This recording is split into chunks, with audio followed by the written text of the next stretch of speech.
Good evening, Internet. Good evening to all those watching on YouTube. Hello to all those listening to us on the podcast. And welcome to another episode of Malt and Magic, the Forgotten Kingdom of Nialin.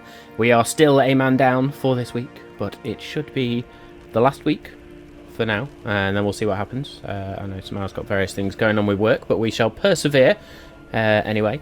So...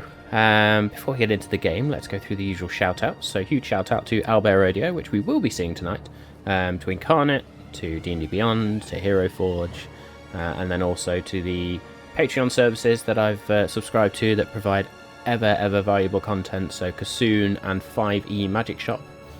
And then a massive shout-out to Tabletop Audio for some of our musical tracks, but of course, the majority of our special effects, or sound effects I should say, and musical tracks come from the one and only Battle Bards, who we are affiliated with. So if you want to get those sound effects in your own home game, or get those musical tracks just to create the right atmosphere when you're playing, hopefully around the table now that restrictions are being lifted. I had my first experience of proper tabletop D&D a couple of weekends ago, and it was amazing. But yes, use the code you can see on screen, Malt and Magic, to get those sound effects, those musical tracks, and just make your game even better for those involved. I've already mentioned some of the social media channels, but please go check out Twitter today, because Instagram is down, as is Facebook and WhatsApp and all those good things, but who knows. So you can follow our updates on Twitter, at least for now, until they solve issues, but then you can also catch us on Instagram as well, and of course the YouTube channel to catch up on the past episodes. If you want to listen to those past episodes, however, or want to listen to the latest episode when it gets published on Friday, then you can go check us out on your podcast platform of choice. And if you have the option to do so, please leave a review, a rating, a like, whatever you can do on that podcast, just to help us spread the word. Every little helps. As certain supermarkets used to say, I don't know, probably do. Anyway, the other shout out I need to do, Tales of Tilnar, please go check that out on YouTube. That is Samar's campaign, our sister campaign if you like, that he runs. So you get to see Samar in the DM's chair, at least hear Samar in the DM's chair. Some great artwork to go along with those episodes, and the episodes just get better every time they get published, so please do not miss out on that.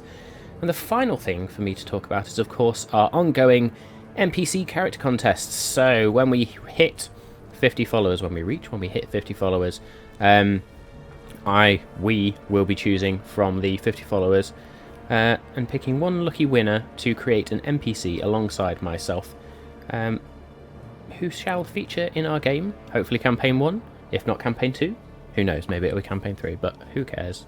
Regardless, when we hit that mark, we will choose one of those lucky followers to create an NPC. So if you want a chance to get yourself inside the game, or a little bit of your own personality, then please don't miss out on that chance. Please follow along. And I think that is me for tonight. Just checking my screens for any other announcements or anything else I need to do. Nobody's waving at me to tell me I've forgotten anything. So, there will be adult language. There will most certainly be adult humour as well. Let's roll.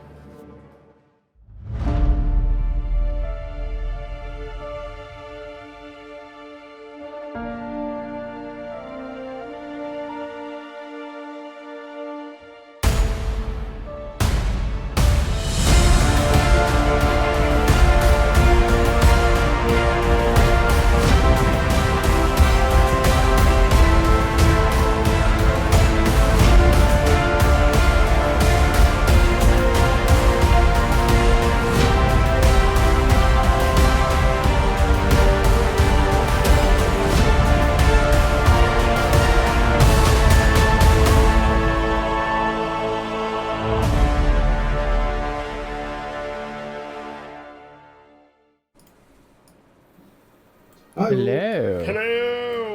How are we doing? Yeah, very good, thank you. Tonight I'm drinking a cup of tea for now, and then we'll get on the whiskey in a little bit. But, so let's do the lineup before we get into things, because a lot happened last week that we need to try and unpack a little bit before we get into the game. But I, as always, am Matt, your Dungeon Master for this evening. I also play the psychic character of Bothrid. And I am Danny, and I play the newly ordained Amber Splinterthorn, or Human Rogue Bard.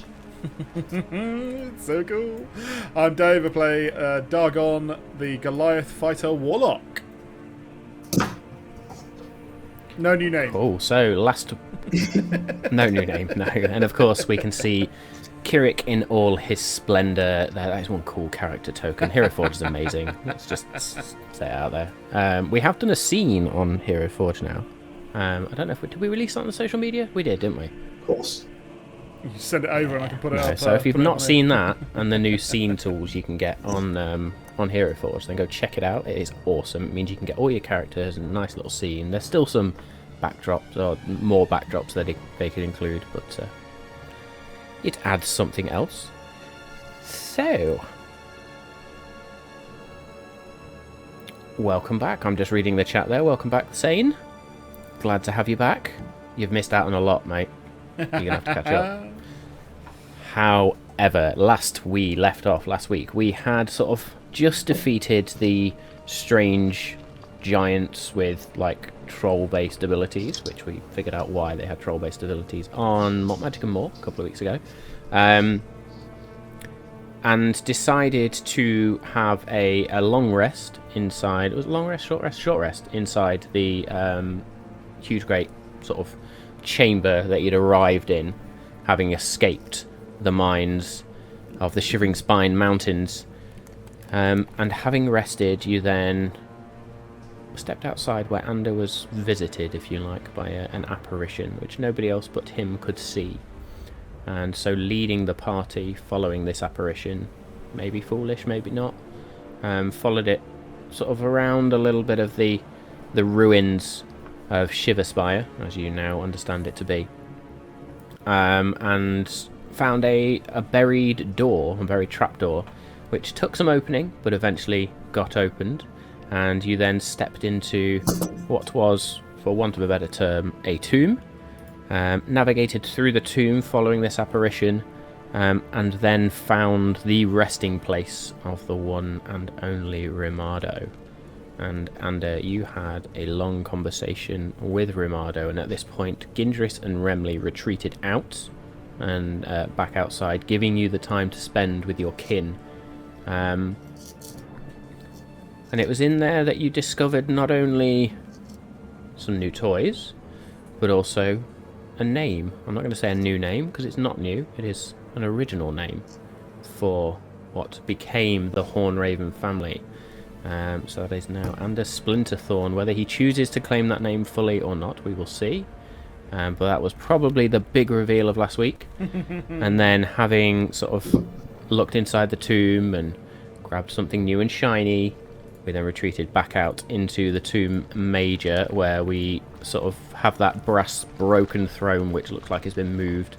And it's at that moment where things began to shake, and having been told that the veil is thin here, skeletons begin to crawl their way out of the walls and the floor.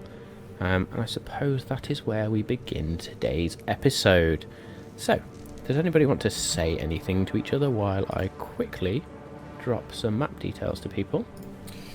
I was going to say, Dagon came back into the room, I'm guessing. You all came back into the room. Yeah, I thought we did. Why can't anything ever be simple? Otherwise, someone would have already done it. I just want to leave, but I suppose I'll plough through these on the way out. I say we, I mean you, Dagon. Aye, thank you. Stand out the way. This one's mine. Oh, there's loads. Absolutely. I've just seen. Oh, fuck. There are loads. That was. It's a full-on tomb. That was not. If anybody's played Skyrim, you know what happens. Oh, late to the party. There we And go. the guy who's not here is the one with all the area of effect stuff. And also the Hello. stuff that would affect undead. That's right. I've finally attuned to the Corpse Slayer longsword. Not that I There want to we get go. that close personal necessarily. So then, let's throw some character tokens on the screen. Where are we? One of them. And I appreciate chat Twitch, you can't see the map just yet. It is on its way, as I just quickly populate some more tokens. I'm playing around with sound Where's my effects main in the one? background. It's fun. I'm worried There I'm we going to run out of go. arrows. I have to get up close and personal with not a lot of hit points. Well, let's see what happens then. And I suppose with that, should we roll some initiative? Hey! Yeah, First alright. roll of the night, baby. Wow. 10. Alright. I did an honorary Solid start. single-digit roll for Kirik. 10 for Ander. Bothrid's initiative roll Let's make so 8, which gives him 11. Dargon? Weapon. Iwevan as well. What's your dex score? +2, 14.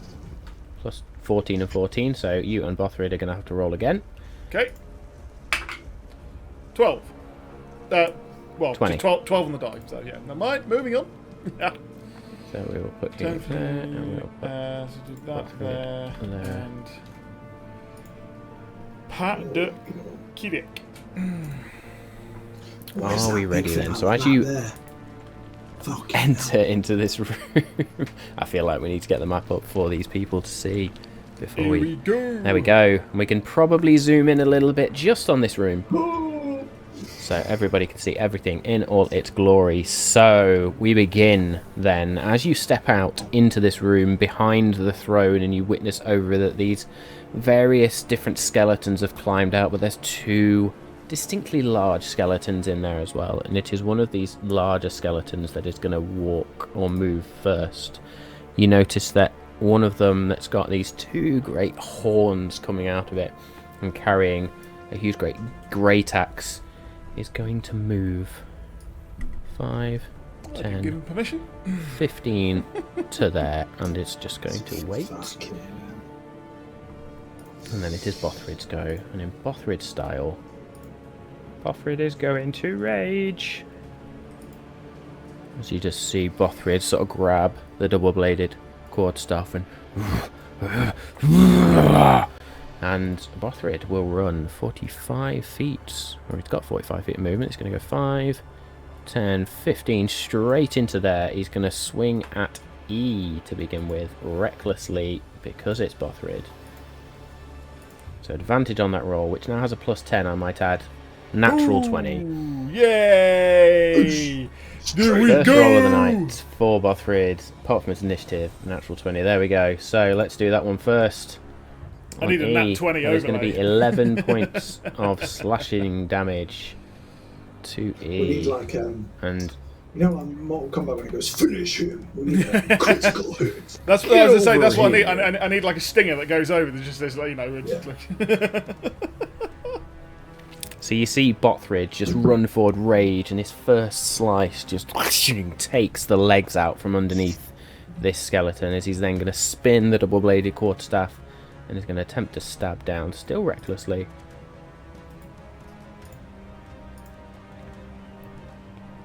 That one is a 24, so that one will still hit. nice. Not sure there was much point in rolling the damage anyway, but it was 11 points of damage, and he's just going to straight into the neck, turns the double-bladed quarterstaff as the skull just bonk, pops off, and ears out. And then Bothrid will then just use his quick bonus action to see if he can hit MS. So, It's one down. another reckless one. 27 to Well, go. there was a natural 1 in there, but that's a 19 to hit, which, when I scroll through all of these, is going to hit. So that will be a... We have a fight 1d4. since our short rest. Nope. That's 8 points of damage to MS. Bothrid just stabs in quickly. And then we are over to Dargon. So I just realised Fuck that hell. I hadn't actually taken my short rest. So apologies on that one. I've just redone it. Because I knew what I'd used. Oh, it's me. That's okay. shit.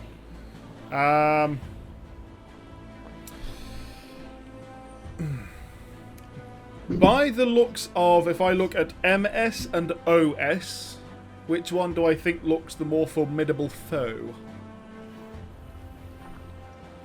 Can I even see OS? Well, I suppose I can. No, that's a crumbled statue or something, you know, to my left, isn't it? Well, from the throne in front of you is broken anyway, and you can sort of peek round, and this creature is large, so yes, you would be able to see it.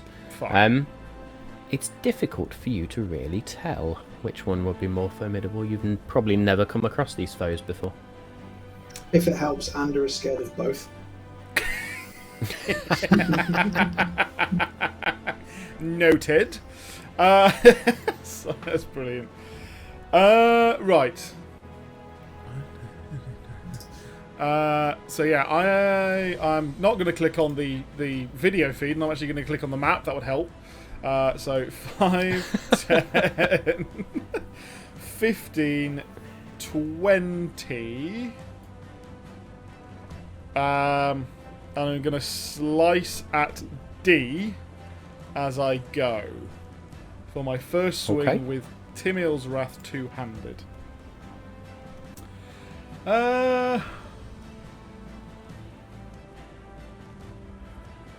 Yeah.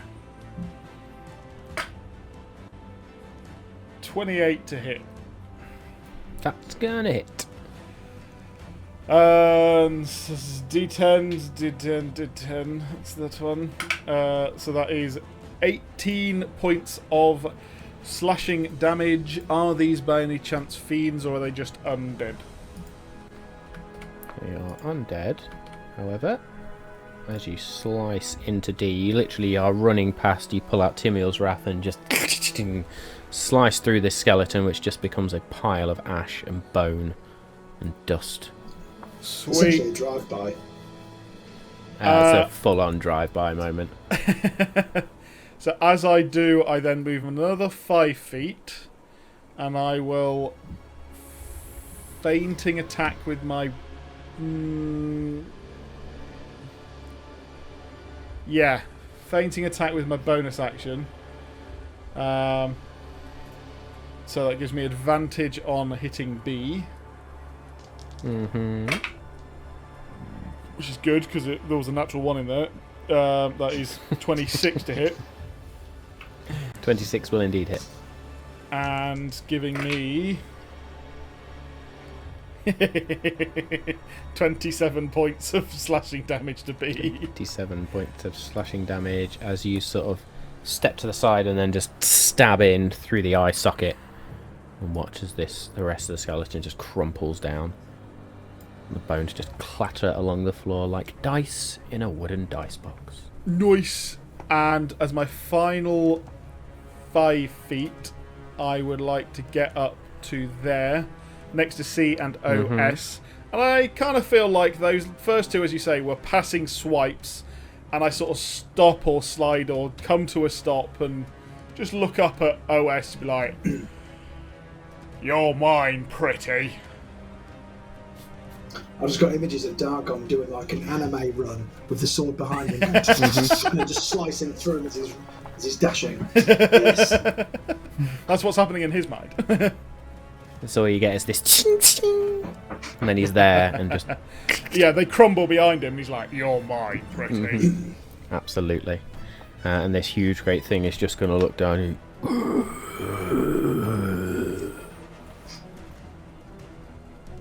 And then we are over to Ander.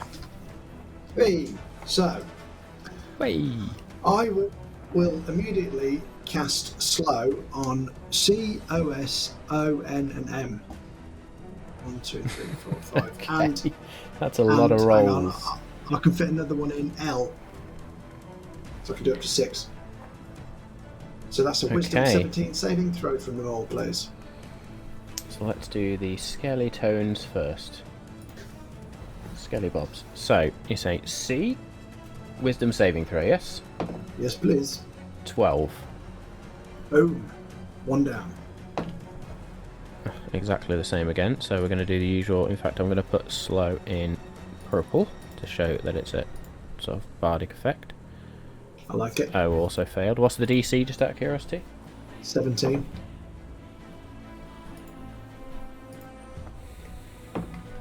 It's going well. So close it's to going being a well. natural 20.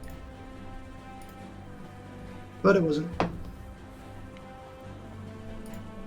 This is my best attempt at slow ever. If OS fails, that's game on. Come on. Argon's going to fuck him up. It was an 18 on the die, Oh, how but there's convenient. a -2 on the stat. Yes! I apologise for anyone who was just listening on headphones. My bad. It's all good. So, Ander, in this moment, you step forward and just sort of... What word do you whisper when you cast slow?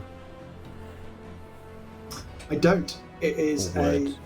a drop of molasses that I pull out of my pouch. And then Is there not kinda a just, verbal component to that as well? well, okay, just say VSM. Yeah.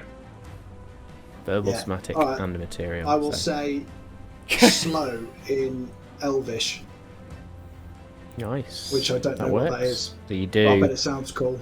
I think it's Elvish what word. I think it's what chat has just said, and that is you've been Anderstruck. Well done there, chat. Well done. That is brilliant. Yeah, I'm in love that one. As it just like Or goes, as, Oh, there we go. That when we hit Or as my 150 ex-wife called it, followers, we'll Chlamydia. release a music video of Thunderstruck, but with Anderstruck instead. I'll have to play it on the pan flute as well, won't I? Because that's my instrument. no, yes, you're going to actually Love have it. to learn a pan flute yourself, not Ander, you. Let's do it. So, anything else on your turn then, Mr. Splinterthorn? Yes, as my bonus action, I will hide behind the throne. Okay. Make me a stealth check, please. If you hide from A, you're a god. I didn't because I rolled a 1. Isn't a stealth Great. check something that you get 21 anyway or something? I get a +9 on it now. I can't. It's not a less than a 10, but it's still a 1 on it, regardless. Okay, It's a yeah. natural one. It's a Yeah, but I natural mean one. that jack of all trades or whatever it is overrides natural one. That's only on deception and persuasion checks. Right. I couldn't remember which ones you had it on. Yeah. So Okay. hell no. So I then... might as well just sat on the throne. Just so the slow thing, it's -2 penalty to their AC, which is handy for OS, I think. -2 on dexterity saving throws, and it can't use reactions, so it's only an action or a bonus action, not both. Roger And its speed that. is I'm with that. And it's, halved. Speed and it's is also halved. one attack if they have multi-attack. Yeah. So A is going to very shakily now lift a short bow and aim towards you, Ander. Come at me, bro. An 8 to hit. An 8. An 8. Nope. You pluck that bad boy out the air. C is going to attempt to stab Dargon with a short sword. Does a natural 20 hit, sir? Cock it.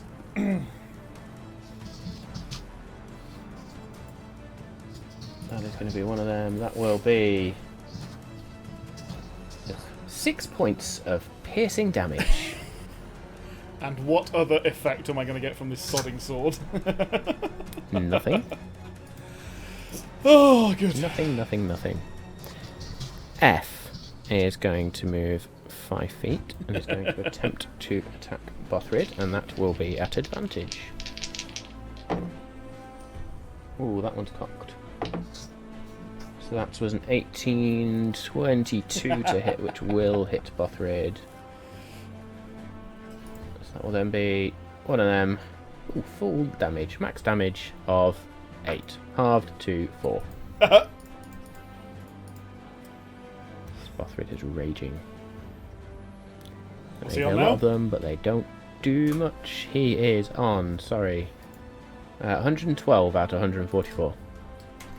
Nice. I think it'll be okay. I'm on G. 77 day from Movement last speed week. have we got? 30 Yeah, feet, 5, If 10, you 15, if 20, you remember against those 30. giant eating trolls, troll eating giants. That's the one. That's the right around. We were doing fine for like 4 rounds and then got butt fucked. Yeah.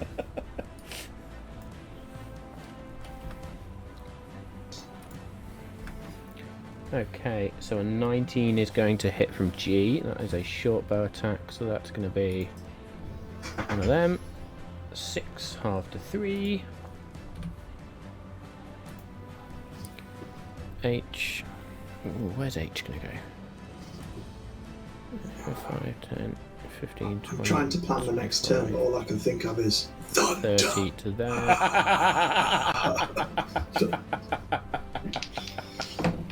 Except it will be and. Yeah. Oh, I like it. 21 to Right, hit. if I cover it, are we going to They're try all and hitting get Buster Christmas number Yeah. one? So that's going to be 3 points of additional damage to Bothrid as well. H. Where's H? No, we've just done H. I. And it's going Preparation to speech. 5, 10, 15, 20, 25, 30 to there. 5, 10, 15, 20, 25, 30. 5, 10, 15, 20, 25, 30 to there. That's up to K.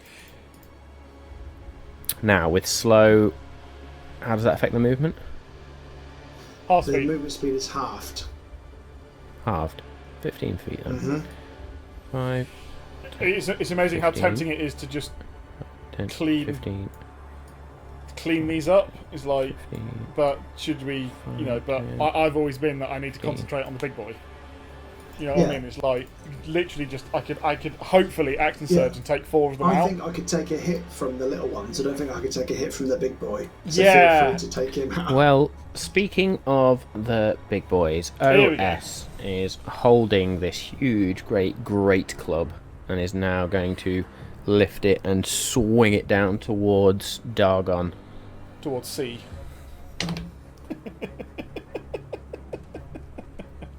That is an unnatural 20. Meets my armor class because I'm not holding my shield. Oh dear. Gonna hit. 12 points of bludgeoning damage, sir. And As it just into you. And that will be it. okay. MS is then going to use its gore attack. No, it's not. No, it's absolutely not. It's going to use a great axe on Bothrid, swinging it at advantage. Misses. Rolled a 5 and a 2. So that was useless. Bothrid then is now being harried by a number of skeletons, so he's going to swing recklessly at F. With a 22 to hit, Nice. 11 points of damage to F. So very similar to the last time, he swipes into one of these skeletons and takes out a number of the bones and bits of tattered cloth that are hanging off it. And then he's going to spin it around and strike again. 21 to hit that time. So that'll be 10 points of damage to F. Bothrid is just going to obliterate that skeleton with a number of swipes, and then the bonus little jab towards MS. Natural 20! Bothrid pulling all the natural 20s out today. Ooh. So that is going to be 11 points of damage. He's a one-man wrecking crew today. Indeed.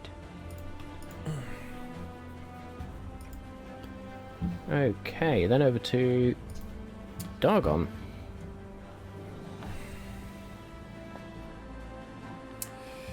So,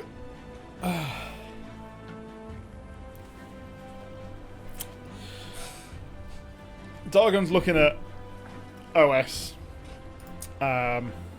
You say that OS and MS are large. They're not like anything larger than large. Just large, large, large. Cool.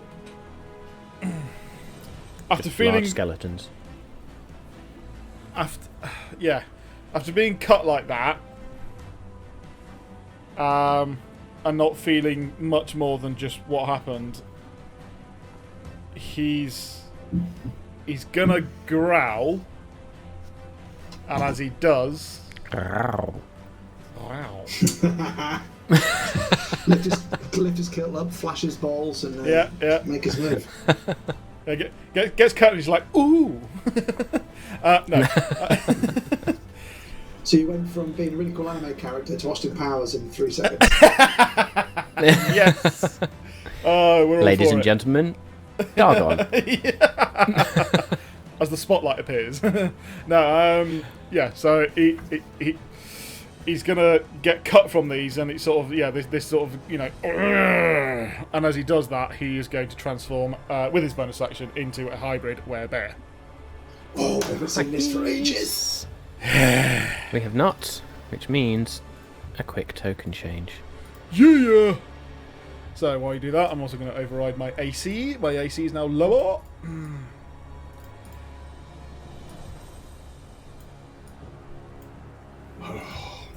It's been a while.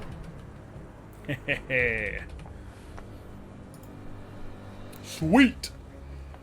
So that's my bonus action, and then for my action, I shall swipe at OS twice. First one is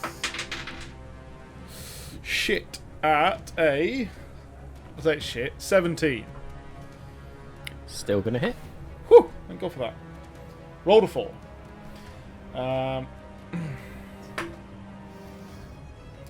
15 points of slashing damage. 15 points of slashing damage. Again, just checking this one's just undead. Or certainly not a fiend anyway. Fine. Second one is better. Dirty 20. Dirty 20 is going to hit. For 14 points of slashing damage. 14 points of slashing damage. Cool. So as Dargon sort of, you get sliced across, and there's just that moment of as the limbs just begin to grow and sort of spread. Timiel's wrath just becomes smaller in the hand as the hand grows, and now there's this huge just hybrid werebear now stood there. First slice comes in, and the second one just across, and you actually scatter bits of hide armor, and it looks like 2 ribs just fly off somewhere, sort of scatter against the wall. Anything else on your turn, sir? Continuing to look at OS and not looking behind me, I'll just say in a quite a gravelly and very much of the bear voice, but I can still speak because I'm not full bear. How you doing back there, guys? That's it. That's my go. Just see a thumb come up from behind the throne. It's good because I'm not looking at you.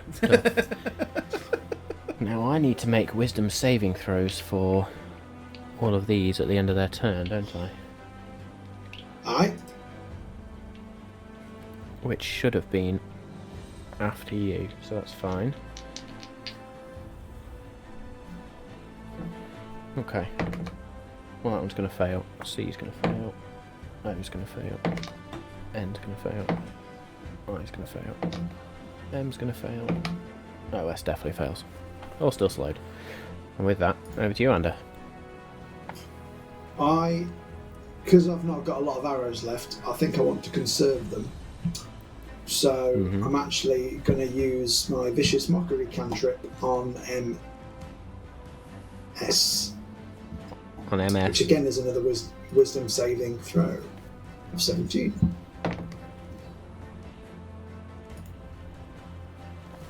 Meets the DC. Doesn't slow. Oh no, yeah, vicious mockery. He's not slowed. That, yeah. Sorry, yeah, you're right. Ignore me. Booger. In that case, I will use as my bonus action one use of my Bardic Inspiration die. Oh no, that's a waste of inspiration die. I was going to use Unsettling Words on OS, but he's pretty shit at Wisdom saves anyway, so I won't bother. And Okay. oh, that's really shafty. What I thought that was going to work. There's no point giving anyone inspiration because they're doing pretty well. I won't try and hide again. Everyone's pretty distracted. Well, actually, I just tried Vicious Mockery on MS, so he's going to be pissed, actually, yeah, so I will bonus action try and hide behind the throne. Make me a stealth check, please. Ooh, 13. Okay. I haven't good to know. rolled double digits yet. Awkward. Excellent. Anything else in your turn, sir? No, thank you. Okay. Contributing loads. Uh, Oh, I slowed him, I suppose. I was about to say, that's very helpful. I'm pretty sure that OS So would have... A still notices you, because A blatantly gets advantage on looking at you trying to hide there. Still only rolled a 15, but managed to see you. There's going to be another short bow attack coming at you. 15 to hit. Hey. No. No. So there's just this... It actually hits the throne next to you and twing off. B's dead. C. Where is C? C is going to make a strike towards Dargon. Not going to be much point, but it's a 4. That's an 8 actually, but it doesn't matter. So D, E, F dead. G. 5. 10 to there. Just going to swing at Bothrid with a short sword. Ooh, that's a 21 to hit. That's going to hit. So that's 5, reduced down to 3 again to Bothrid. H is going to step up. Step up, So beat them up. Bothrid. Natural 20. Hold it. Dinner. Oh. So there's going to be 10, reduced to 5. Bothrid's now 98. I was He's close. looking worse for wear. He's pretty fucked up now. That's officially got him bloodied. Really? He's only a third, isn't he? Yeah, ignore me. I can't do maths. It's fine. J then is going to... And then you went, yeah, he's bloody. 5, 10, 15, 20, 25. Does not see under 30. It's going to come behind at Dargon. That will be a 22 to hit. Yep. That's a good roll. And that will be 7 points of piercing damage, which you will take. Ooh, cool. Because they all have silvered short swords. Nice. That's a bit convenient. It's almost like I predicted this might happen. I had to try it. It's been a while. There may be a reason why they have silvered short swords as well. Just going to throw that out there. I was about to say, it's gonna If they're take worth that some on money, I'm board. going to have them. Okay, then K. Where's K? Down here somewhere. You would 5, see 10, shock 15, on 20, Dargon's face as the flesh 25. bubbles. Misses. 30 up to there is enough to swipe at Dargon as well. 18. Yeah, Hits. yeah.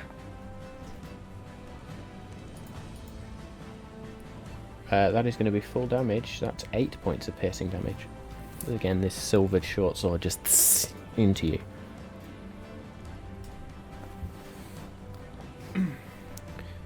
Okay. L. Where the fuck is L? L is there. 5. Can't really go anywhere. Is going to try and sneak a short bow shot. Sort of. This way. I'm going to give you half cover for that.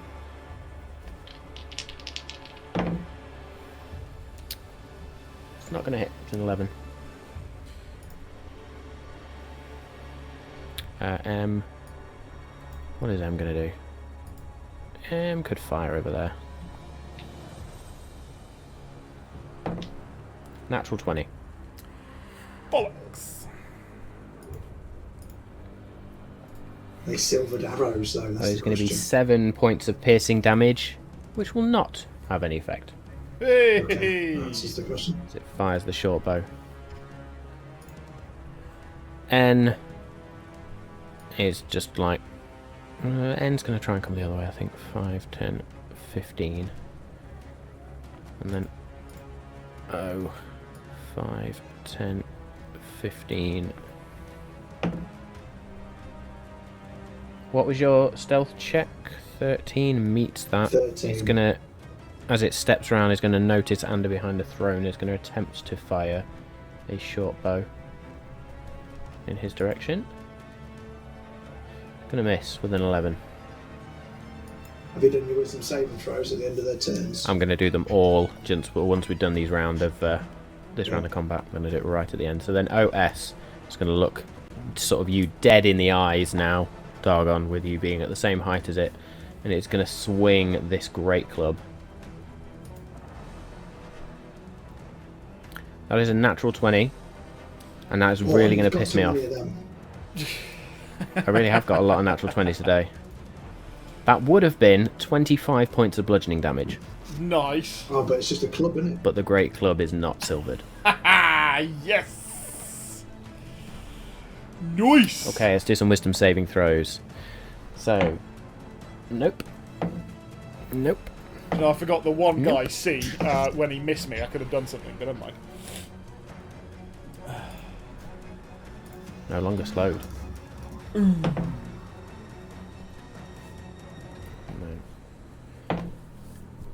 OS is definitely slowed. That was a natural 1.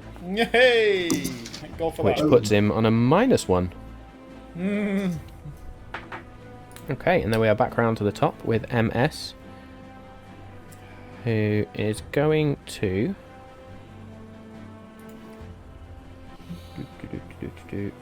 move backwards. 5, 10. Going to get an opportunity attack from Bothrid. Kill him! It's going to be a 16 to hit, which will still hit. So that's going to be 11 points of slashing damage. And then you see it back up slightly and then just charges forward. 5, 10, can use a gore attack against Bothrid, which will be advantage. Unnatural 20, which is going to hit. So that's going to be 15 points of piercing damage plus 15 points of piercing damage, so that would have been 30 in total, which is going to make it 15 anyway. So 15 points of piercing damage. Bothrid needs to make a strength saving throw, Ooh, damn! which he gets a 15 for. And even as this creature comes, in fact, Bothrid's raging. That should be a plus to that. Advantage. Advantage on strength checks and saving throws. Let's roll that again. Go on, Exactly the same. Exactly the same. Exactly the same, another 15. However, as MS sort of backs up, holds onto the great axe, but lowers its head down and charges, and the horns just connect with Bothrid, and you see them pierce into him. There's a moment where Bothrid looks like he's going to get thrown back, but just digs his feet into the floor, uses the double-bladed quarterstaff to sort of arrest himself, and then just looks deep into the dead, lifeless skull of MS and growls in a true Bothrid manner. And it is now Bothrid's turn. Bothrid is going to recklessly attack MS.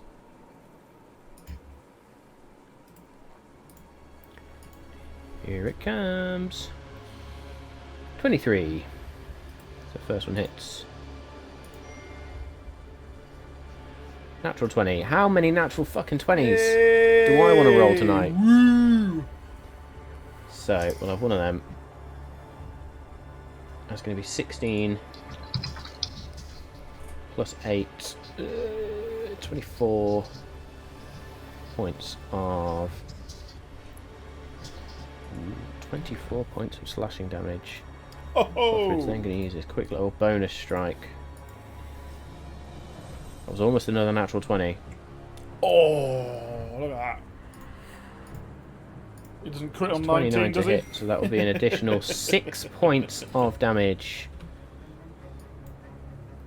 MS is in pieces pretty much. There are just bones and bits falling off. Like, Bothrid has managed to slice off one of the horns on the skull itself. The Chimera horn blade just slicing through that. And that will be Bothrid's go. Dargon.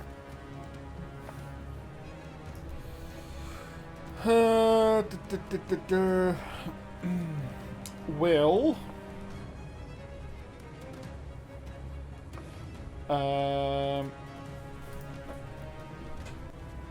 yeah, we'll look at OS after like growling at the other ones that attacked. May Paylor send you back where you came from, and with a bonus action I shall cast Hex on OS. Ooh. Finally remembered.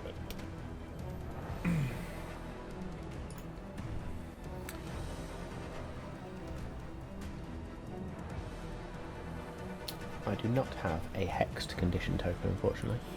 So I would say that there's like a golden chain appears round the wrists of this, beast. Ethereal sort of looking golden chain, and I will then attack OS. I like it. The flavour there is very interesting. Go for it. 25 to hit. Who's going to hit? And I add a d6 to this. I've just got to remember what it is, just because they may not actually take this. Now I think about it, but you gotta give it a go. It is necrotic damage, yeah. Well, I will tell you them separately, you can tell me. So it is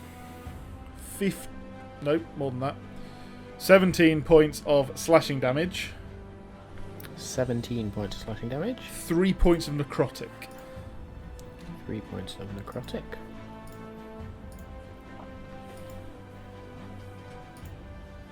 OS is now bloodied.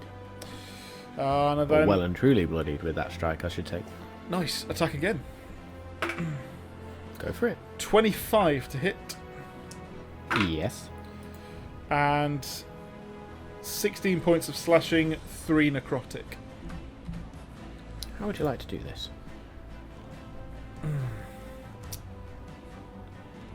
As I swing and carve through the bits in the first strike, I want him to sort of be looking confused down at these chains, and as I just swipe up and just like take his chin off, and the rest of him just crumbles.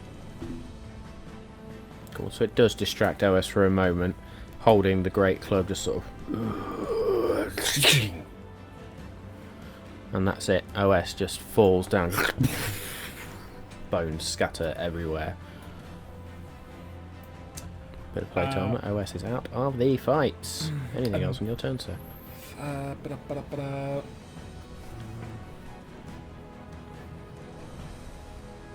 Yeah, I will action surge.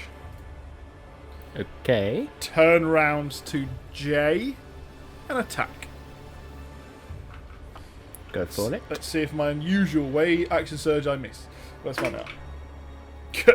close. 16 to hit. You're fine. Oh. You can use a bonus action to move the hex from a dead creature. Is that right? And I've used my bonus action. Is that right? Let me just have a look. You've already used your bonus action. I know I have. I'm just checking that it is a bonus action to move it. Yeah. You can use a bonus action on a subsequent turn to curse a new creature. Subsequent twirn. Twerk. So that is 12 points of slashing damage to J. No hex. 12 points of slashing damage to J. Barely hanging on. But still somehow standing as you... It almost looks like you slice clean through the spine, and whatever is reanimating this skeleton, the two halves just hover, or the top half just hovers over where the bit of missing spine would be. So there's sort of that cocky smile from Dargon as he slashes through, and he looks back like, wait, what? And then just goes again. And that's a natural 20. Fuck my life. There we go. I'm not going to... Well, roll the damage. Yeah, I was going to say... It doesn't matter. Yeah. That's got to be at least 7 tonight now. God, well, I can't do that. 15 points of slashing damage as presumably I whack his skull towards Kay's head. With 1 hit point left, Jay just gets dusted with this strike. Just goes... the bits... It's almost like the top half hovered for that briefest second, and as it was coming down, you baseball swung at it and just obliterated. Yes, I like this skeleton. There we go. That's Jay out of this world. That is, well, apart from my movement, which I'm going to use, I will move 5, 10 feet. Okay. So he gets no reaction. Cool. Totally forgot that. Ander. I will try. No, you are. You're fine. You're fine. You're not You're muted, fine. you go. I will try Vicious Mockery again on MS. Okay. To try and finish him off. Wisdom 17 saving throw. I want to save me arrows because I'm worried there's something else outside.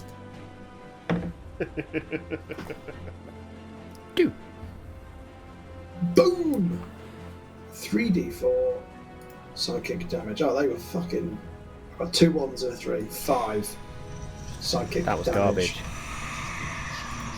So it takes the Vicious Mockery. And what form did your Vicious Mockery take? What are you saying to this creature? Well, before I rolled 2 1s and a 3, I thought it was going to be something cool. What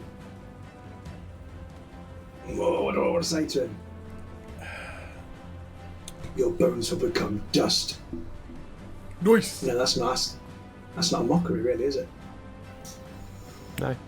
I'm hornier than you. That's what I was saying. Yay! There it is. That's Ander right There's there. Ander. I really need a sound effect that is... There we go. And then, so Anything else on your turn, on his sir? next attack roll as well. Okay. Which is good.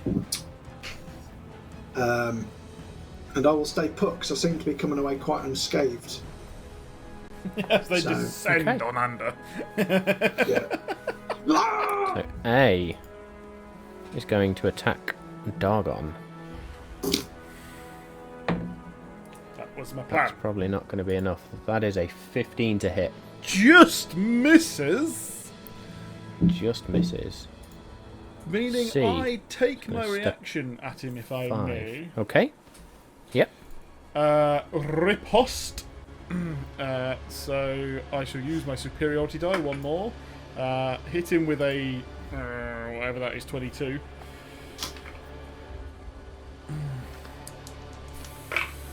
For 24 points of slashing damage. Where was Nice. that strike beforehand? I know, I was kind of waiting for that. I was a 9, a 7 on the die. 9 and 7 because of the superiority die.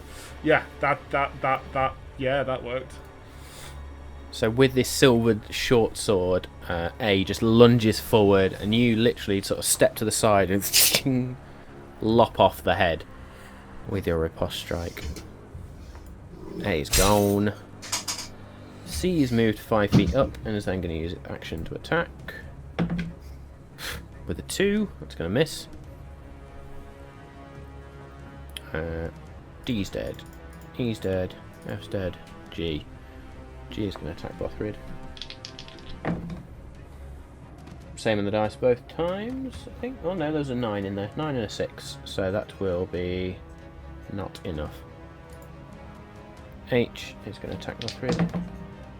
That's also not going to be enough. I 5, 10, 15, 20, 25 is going to attack Bothrid. That will be enough. That is a 22 to hit. Right, it's going to be 4 points, reduced to 2 points of piercing damage.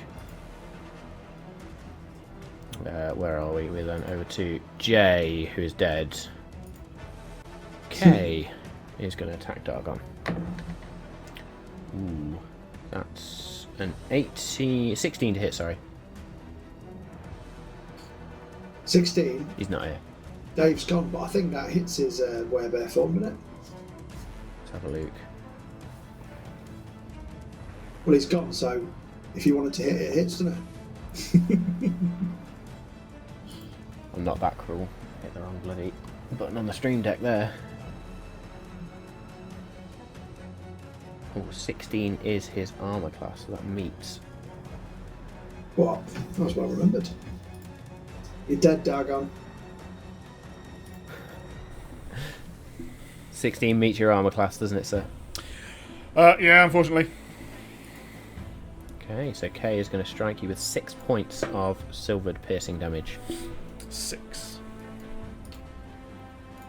L 5, 10, 15. Can't get any closer, so we'll just let off a short sword strike towards you. They're not intelligent skeletons. Why give me a natural 20 now? Why? What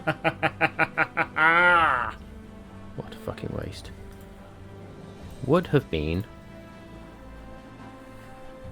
5 points, even with a crit. 5 points of damage with a 2 and a 1 on the die. So that's not going to work because the arrows are not silvered. M is no longer slowed, so M is going to go 5, 10, 15, 20, 25 up to there. It's going to attack at you with a short sword. 16 again. Yep. Apparently I only want to roll 16s and nat 20s tonight. That is going to be 4 points of silvered piercing damage. Cool. N 5, 10, 15. Can't do anything. Can't even see you either. It's going to just stop. O 5, 10. Short sword attack. Misses with an 8. OS is dead. Right, let's do some wisdom saving throws. So C. Ooh, what was your save? 17. Yes, it's 17 for I'm slow. for Anders. Oh, sorry, yeah. Earth to Danny. You were talking to me. Fails. I'm slow. Fails. They are all still slowed. And then it is MS's turn, who is going to swing towards Bothrid with the great axe it holds. That would have been at advantage and then disadvantage, so it's going to be a straight roll. That is a 24 to hit. Ooh. It's going to be 13 points your of dice for my slashing rolls. damage, reduced to 6 against no, why am I doing that to Dargon? Wrong character sheet. There we go. So Bothrid now on 75 hit points. Almost bloodied. Just about there. Okay. It's Bothrid's go. Reckless attack. Against I. 28 to hit. Yoo-hoo! 9 points of damage against I. Just gonna swing around and do that again.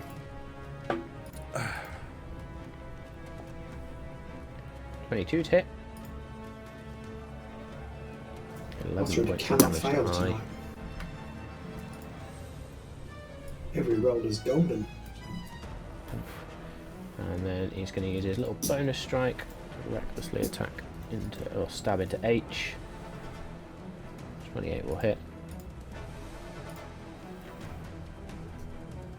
So it's going to be 6 points of damage to H. Danny, can you imagine if Kirik did a superhero landing right between K and M and just did Spirit Guardians and just blasted the whole lot of them into turn? Or he just landed with the dawn, so it looked like he landed like Terminator in a beam of light. Oh no, that's full on Thor landing in the Rainbow Bridge, just like blowing them But out. it wouldn't be Spirit Guardians, would it? He's a cleric. He would land and just do turn undead, and there'd just be that wave of energy just roll off him. As you watch them either turn and run away or just disintegrate into fuck all. That's a very good point. Yeah. Anyway. Dead. With that, Dargon, your turn, sir. Bonus action, move my hex to K if I can, please. Okay, Hex, we'll put it in pink. And I shall hit K. I hope. Yeah, 16 on the dice. 29 to hit. Yes. Plus 13 is fucking ridiculous. Never complaining about it ever.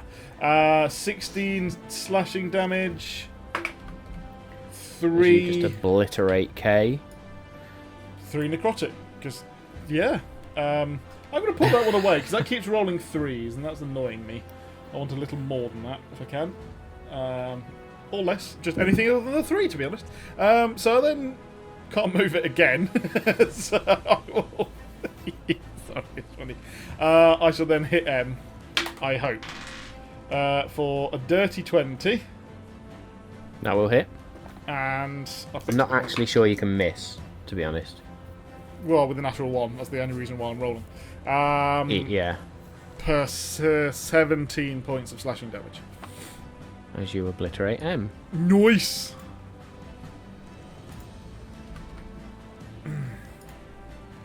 You guys okay over there? Oh, I'm just You can hear Bothrid Relaxing, to be roaring and honest, not growling really, as he's spinning. not really I take a confident. quick Andrew at this point glance is sort over. of...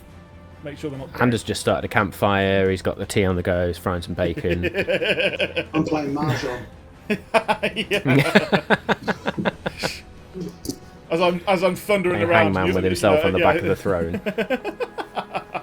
You know, you're like, step quietly. You know, the beasts are jumping about.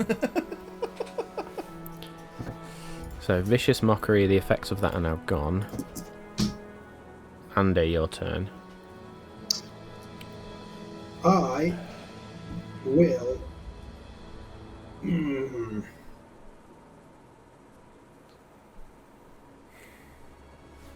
Fuck it, I'll fire an arrow. I'm fed up of just chilling a bit. So I will study aim as my bonus action for MS to then hit with my bow and arrow with a 21 to hit Go for it. with, oh fuck me, 9 piercing damage, sneak attack damage of, come on, 9. Right, Nine. this d4 better be a 4, otherwise I'm changing dice. 4! Hey! Result. How would you like to do this, sir? The arrow is going to go, obviously he's got a bull head, so he's got quite a long forehead, and it's just going to go right in between the forehead, so it kind of splits the skull, and then it's just going to, and the weight of the horns will then split it in half. Nice. So you do just sort of pull back.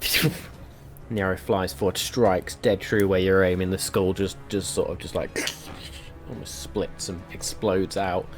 as MS then just falls to its knees, and as it crumples to the floor, the bones just scatter. And this huge, great, hulking great axe is just left. Bothrid in that moment is sort of going to turn and give you the eye as if to say, that was mine, you bastard. That one counts as mine. Anything else in your turn? I can't move because I've used steady aim and I've used a bonus action, so that is me done. Good stuff. In and out. Okay. Story of your life. Hey. Put it in, take it out. One Put it in, got take so it many out. Put it in, ex-wives. take it out. Put it in, take it out. 5, 10. C's going to I move over literally there. In penetrate fact, and go, why is "And C a doing that? struck," C's and not then- going to move, idiot. And they have herpes, and then I go home.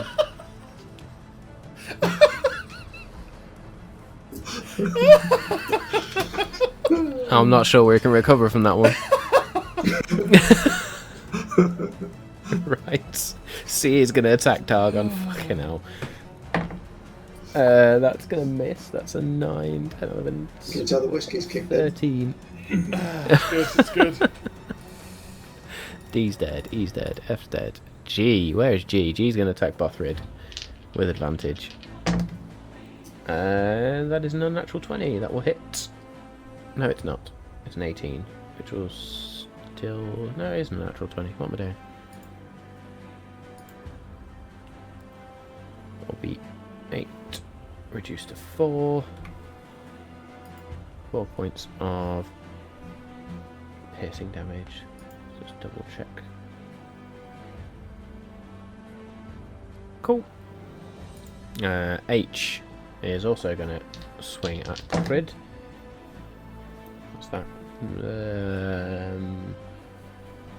16. Not going to hit. Love a 16 tonight. And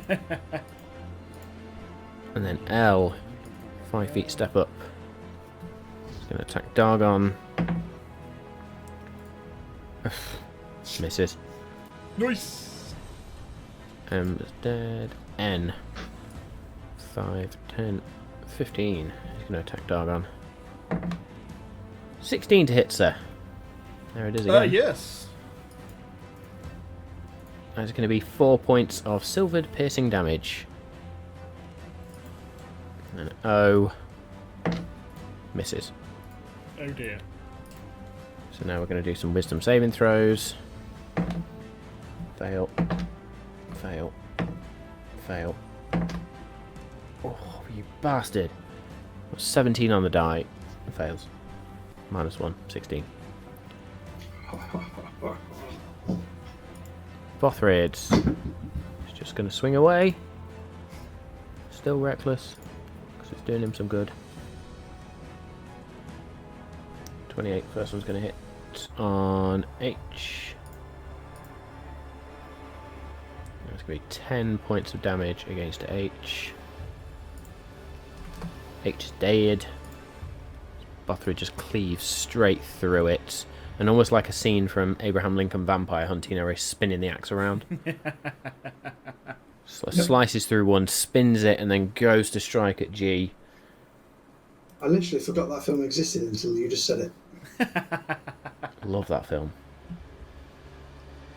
24. It's so bad, yet so good. That is going to be 10 points of slashing damage against G with the bonus action strike. Natural 20. Hey. Oh. We're in double digit natural 20s now. Gotta We be. are indeed. That is 9 points of damage as a bonus action. And so as Bothrid sort of swings through once, spins the little bit of quarterstaff, slices through G, and then just punches sort of the blade in. G just gets skewered on the end, and you just see Bothrid just sort of shaking the dead skeleton off as a last free action. Okay, that's Bothrid. Dargon.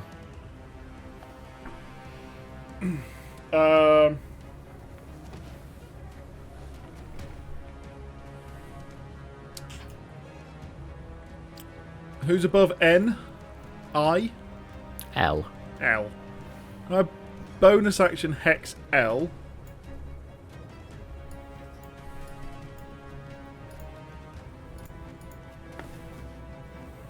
And then, conversely, attack O. Absolutely.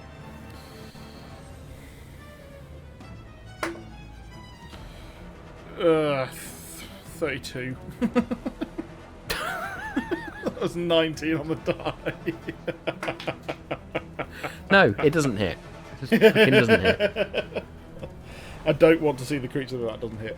That was a terrible roll of 11 points of damage. 11 points of damage is enough to bloody O. Okay. And then I will swing round and hit L. 27 to hit. And because I have hexed them, that is 15 points of total damage, including hex. So you strike. So you swung once at O, and then you went to hit L. Yeah. Yes. And then 15 points of damage is enough to scatter L to the four winds. And then I will step 5, 10 feet away, So you move backwards. looking at them the And, entire time.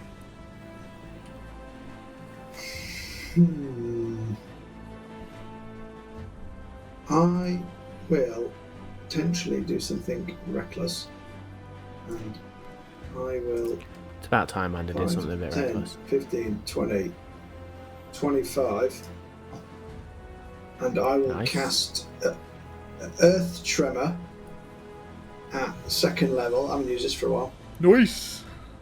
Which is a Dexterity 17 saving throw. Because they're all slowed, you need to -2 from that. You just wanted an excuse to do that, didn't you? Pretty much, yeah. Not gonna lie. See if I've got it here. There we go. Have I got anything for Earth Tremor? And if it's a 10-foot area, is that all of them? It's me as well, I think. Say a 10-foot area around you, or It just says you cause a tremor in the ground within range, so I suppose I could choose 10 foot in front of me, couldn't I? Yeah, but if you want to... 10-foot area. Is that a 10-foot square? It's a 10 foot by 10 foot. In theory. I suppose, yeah, it'd be 10 foot square around me, wouldn't it? Let's have a look. Choose a point you can see on the ground. This is erupting Earth, isn't it? No, it's Earth Tremor. Tremor. Oh, I wish it was. Idiot.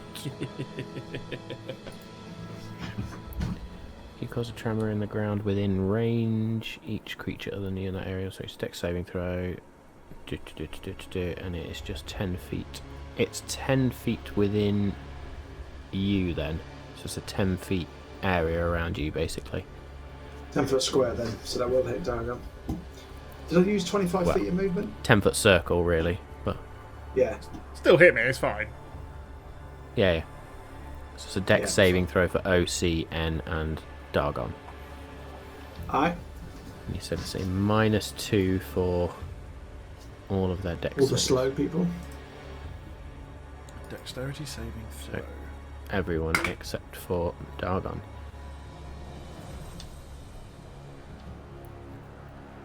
Well, I get an 8. Well, Dexterity saving So- throw from C is a 19. They have a +2 on a dex, which is a -2, so it's a 19. He stays up. pretty good roll. O gets a Not bad. 4.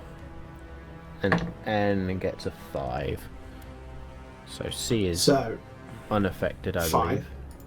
Yeah, so you will take 2d6, the other two take 2d6 bludgeoning damage and are knocked prone. Yep. So 7 bludgeoning damage, and they are prone.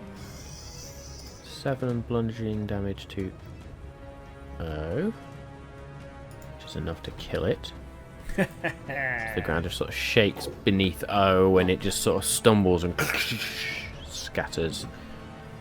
O is dead. N gonna take how much damage? Sorry. Don't worry about it. Go back on the game log. 7, I think I said. I've totally forgotten. 7, yeah. Quick look. Yeah, 7 points of damage. Total brain failure there. Okay, and then we want... Where are you? There you are. We want one of these. The ground also becomes difficult terrain if it's loose stone or earth. Which for this, it will be classed as loose stone. So there is a difficult terrain in... Draw. Let's do it in... So their speed is quartered if they're slowed, and difficult terrain. 5, 10. I love how that stuff stacks. There you go, that's the difficult terrain area. So I do believe that I will be on my arse, but I haven't taken any damage. Because it's bludgeoning. Yeah. If you failed. I failed. Miserably. Okay. So you're on your backside. And Now this gets interesting. That's Karen? fine, we can just remember I'm prone. I've got 5 foot of movement left, so I was going to bonus action disengage back 5 feet. Is that 5 feet including the difficult terrain? Does it become difficult terrain for me? I think you don't get knocked over by the spell, but I would say that it's probably difficult terrain afterwards. Yeah, it becomes difficult terrain until cleared. I can't move So 2.5 it's difficult feet. terrain for you can as I? well. So fucking hell. I might have to take something on the chin here, literally. Brace for impact. Okay. So you're not moving, yeah? Can't. Well, I could move there technically. Just fucking put yourself back there, it's not worth it. Brilliant. Okay. So C then is just going to immediately stab at the thing in front of it. 21 to hit. Oh, yeah.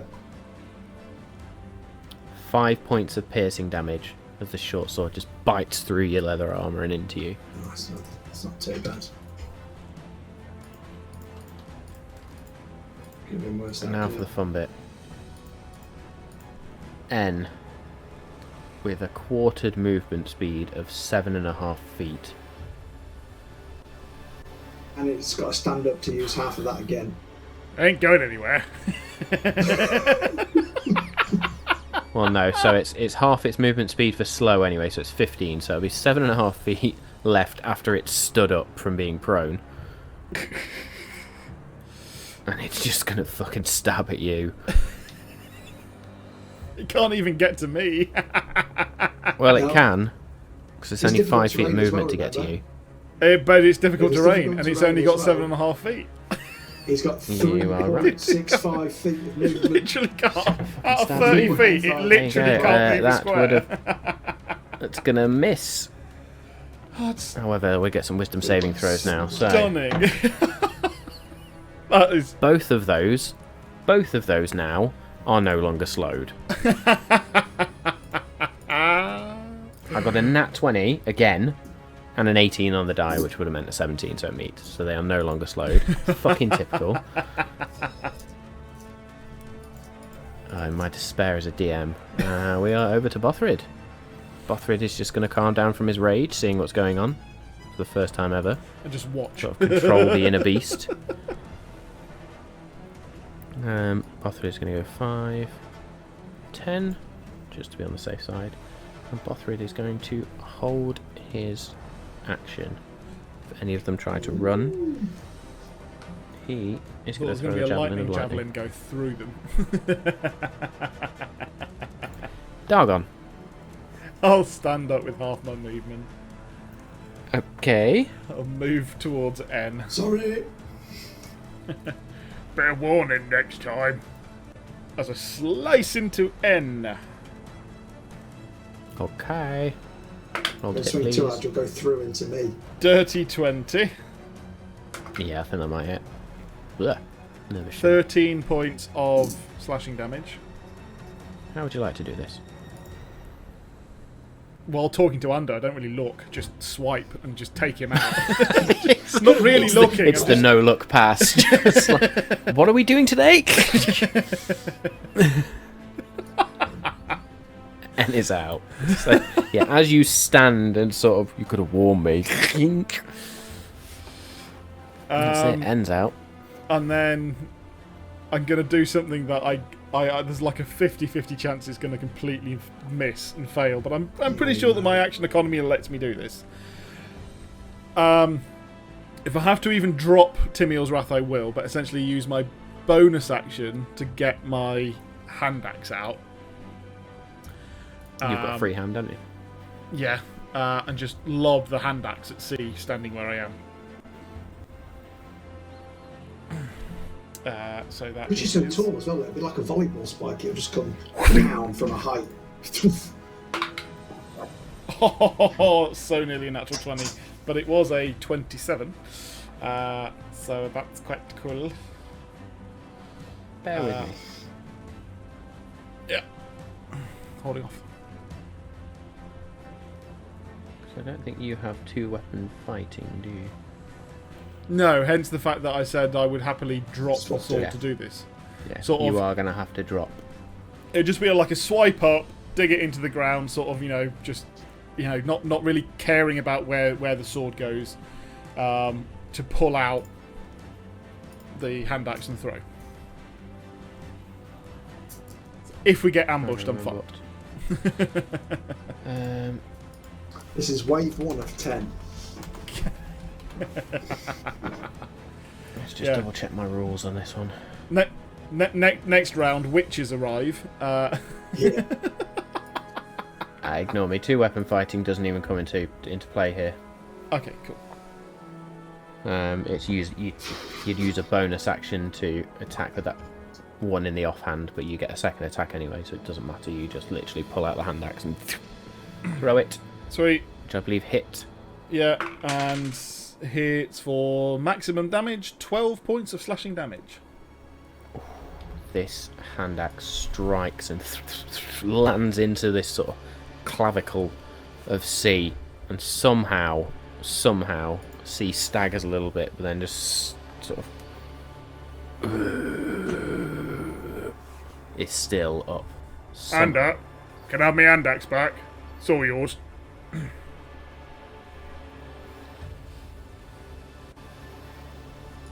And just go. Oh, nice.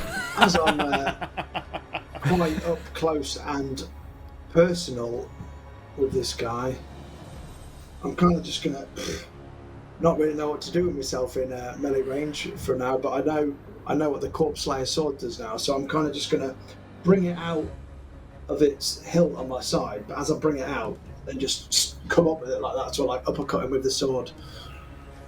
You can draw it from the scabbard and just attempt to full-on swipe at it. Roll to hit, please. Please be an Oh, natural 20. cock in the box. What? What is that? Overconfidence with the sword as you just go, oh shit. Just totally It's in the miss. ceiling of the tomb. Where's your bardic inspiration for yourself? My God. Oh. You can't even do that, can you? Until later Nope. And Oh, what feeling fun. like an That absolute misses. tosser, I will then quickly bonus action disengage 5, 10, 15, 20. So there. And go, I thought I'd let you have the kill. Hoping you didn't see my mishap.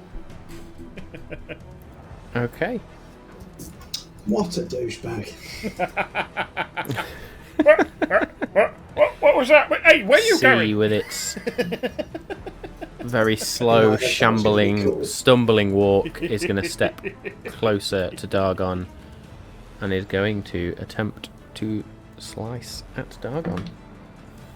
Should use my dagger. That is a 22. That hits. Oh dear, that is 3 points of piercing damage. Couldn't have got any worse damage with that one. 3 points of silver piercing damage from the Cool. short sword as it just, almost in its last ditch, just stabs in. All the way down. Bothrid's going to continue to hold that action. If it tries to run away, he's just going to... And Dargon, over to you. I mean, I know my hand axe is in it. Mm-hmm. Can I just punch it?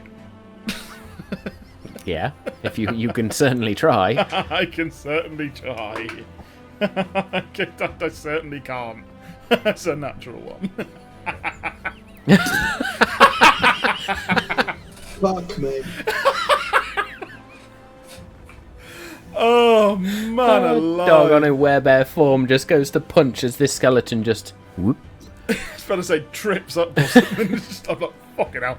I will try it again. Dargon overconfident with the swing. Yeah. You could try and punch it again? Yeah, 17 to hit. There we go. 17 will hit.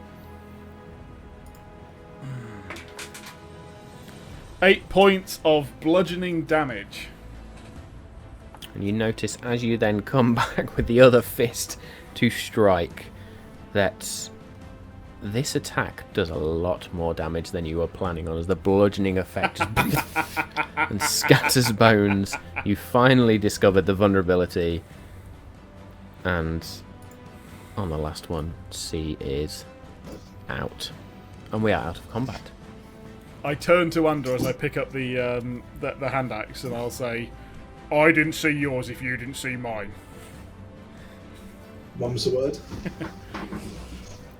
Sheathe the hand axe. All you can see is Bothrid over the other side just going... Okay, shut it, you. You both swing. Both swing. Like trees in wind. Oh. Right. I like it better when you're frothing at the mouth. Is that what you say to all of them? Oh, Bothrid lets out a chuckle again. And I'll sort of close my eyes, shiver, and turn back into Dargon.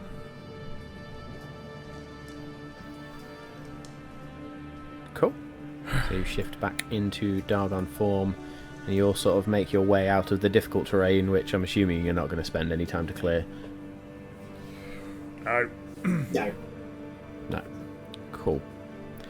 And I think that is the perfect time for a very short break. So we will be back in a few minutes. Hey-o! Hello. And we are back. So, Facebook, Instagram, WhatsApp, still offline, so come join us. This is where the fun's at. Yeah. If you have Twitter, And you with know that, we that's on have... stream. Well, you can use Twitter. Yeah. So, with the end of that fight, is there anything anybody wishes to do? Obviously, I make sure that I pick up both sword and hand axe. Why do you think they've got such almost ornate silver weapons? Do you think they were once guards of this tomb? Maybe, I don't know. Yeah, I was a little concerned. Don't quite know why.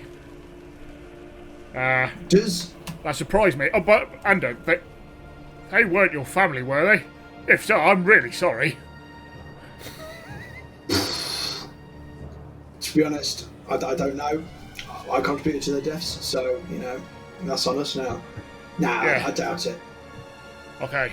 I know I'm a questionable man, but I think my forebears were probably a bit more honourable in who they laid down with. Probably. Bothrid Who with that knows? comment They as might well all is be also going to vegans. walk up to the large one that, not the one with the horns, the other one that just looked like some sort of ogre type skeleton, is just going to look down at it, looking under and say, If that's your family, you could grow up ugly. Does Ander know what else or what silvered weapons are useful for, other than Me. they're gone? Hey! I'm absolutely in love with that name, by the way. Well done, Master. Yes, I fucking love it. Make me a history check, please, Ander. 12. Still yet to roll above a 10. I would say with a 12, and having been around the houses a bit, you would understand that silvered weapons have a purpose in the fact that silver is particularly good against certain types of monsters and certain types of foes. You probably wouldn't know the details around it, but it's safe to say that with these weapons being silvered, it's probably clear they were being used to fight particular monsters. And would those particular monsters reside in these here mountains? That you would not know. Okay. Either way, I think they are one of many tests we're going to face trying to find the source. Make me perception checks, both of you, please. Oh, come on! Nice, not I got bad, plus not 10, but bad. still only a 12. 23. So, Dargon, you would recall going back to that fight that the moment you shifted, part of them seemed to swarm. Oh. Interesting. And they were more interested in me after I turned. Don't know whether that's because I was a more formidable foe, but we do know that silvered weapons work against, I hate to say it, my kind. Yes. I think we need to keep an eye on that. I'm also Well, kind of worried that Zapanir had followers of my kind. And we're in a cold place. Still don't know if there's a connection. But maybe they were protecting against them. Maybe we're going to come up against them. yes, so maybe they weren't actually necessarily foes, but we just happened to be wrong place at wrong time. Or, because the veil is thin here, they might have just come through sensing the power that I just got unleashed when I picked up that dagger. So maybe they were just drawn to that power and they just happened to find a werebear and they were happy to try and vanquish him. Or someone knows about us. Someone knows our weaknesses and knows how to send stuff through the veil. And it's particularly easy for them to do it here. That's worse. Yeah, sorry. But I'm always quite pessimistic about our foe, not gonna lie. Should we get out of here, go find Gindris and Remley before more things come through the veil? I totally agree. I think we need to regroup. I think we need to regroup and discuss it. And find out, well, you need to tell us what that conversation entailed. Yes. I forgot you weren't there. As in, Danny forgot you weren't there. Looking around the room, which way did we come in? Through the small little entrance? So, you would now, where you are sort of around the throne bit, you've got the statue in front of you. The door you came in on, or in through, is beyond that bit, so you'd have to walk around all the skeletons and stuff like that. Would anybody like to investigate the skeletons at all? Yeah, I'm all about defacing dead bodies and searching them for loot, so I will investigate all of them. The small hallway behind the throne is the place we haven't been. No, you've been that way. That's the place we went to get where we see the tomb. That's where the tomb was. You've now come back out of the tomb into this large room, which you'd already been through before. Fine, cool. No, actually, this is where I was standing then. So, kind of, yeah. Oh, I got it. I was going to ask where the fuck was this tomb. I swear there was a tomb in last week, but that's a different room. That's good. What's on the dead guys then? Which ones are you searching? I want to go for. I'll go for the ones with the. I'll go for the little skeletons first because they had silver swords, which means they might have more cool stuff on them too. Okay. Before I go to the Roll big me an boys. investigation check, please. Can I go and investigate the operating system? Yes, you can. Hey, So I got a good investigation roll. check as well, please. 25. There we go. So you would find a a silvered short sword, which may come in handy. I got a lot of weapons. 9. A 9. All you find on this big ogre-like skeleton is some bits of tattered hide armor, the huge great club that it was wielding, and not all else. And you would also find 8 gold pieces. Now we're talking. And as you roll the skeleton over and now look at the tattered cloth and bits of armour that it was wearing, you see half of your family's crest. Weathered and torn away. Oh.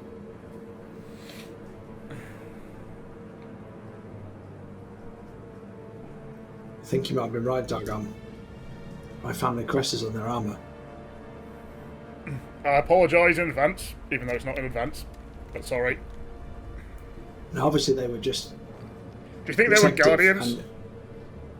Or some, maybe even just a leftover spell that we might not have activated on our way in. Yeah, but I think it's. Oh no! Wow. Okay. Look. What if these guys were here to protect with silvered weapons? The veil is thin. They got animated by stuff coming through the veil. It's actually 2 different things. So there might be another enemy. They were alive once with silvered weapons. They died, and something else reanimated them because the veil's thin. Oh. Yeah. No. Yeah, and it might have been customary at the time because I know. Out of character, in ancient Egypt, people were buried with guards and their servants, weren't they, for the afterlife? Yeah. So it might have been an old custom to be buried with your guards and protectors for the afterlife if they believed in that. And then they got animated by something worse, which makes me a bit hesitant to go out of the room now. You've said that, I'm not going to lie. Yeah, but we need to make sure that the other 2 are alright. Yeah, that's true. They may well be able to answer a couple of questions. Let's go find them.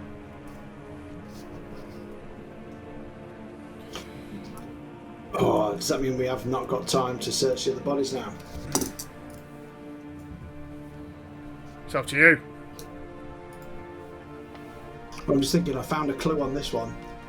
Do you think there might be more clues on the other? You go have a look, mate. I'm pretty rubbish at looking at this. I will have a look. I'll go straight to the 2 big boys. The 2 big boys. So we'll say you check OS first. Make me an investigation check, please.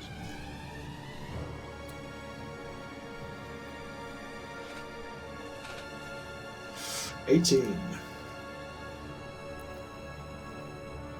As you look at the bones of this skeleton, you can see where there are several marks on the bones, so to speak, and they all look like they've got shiny, almost scrapes against them, and that shine almost looks like silver itself. Other than that, there is very little left on OS's body that you've not been able to see.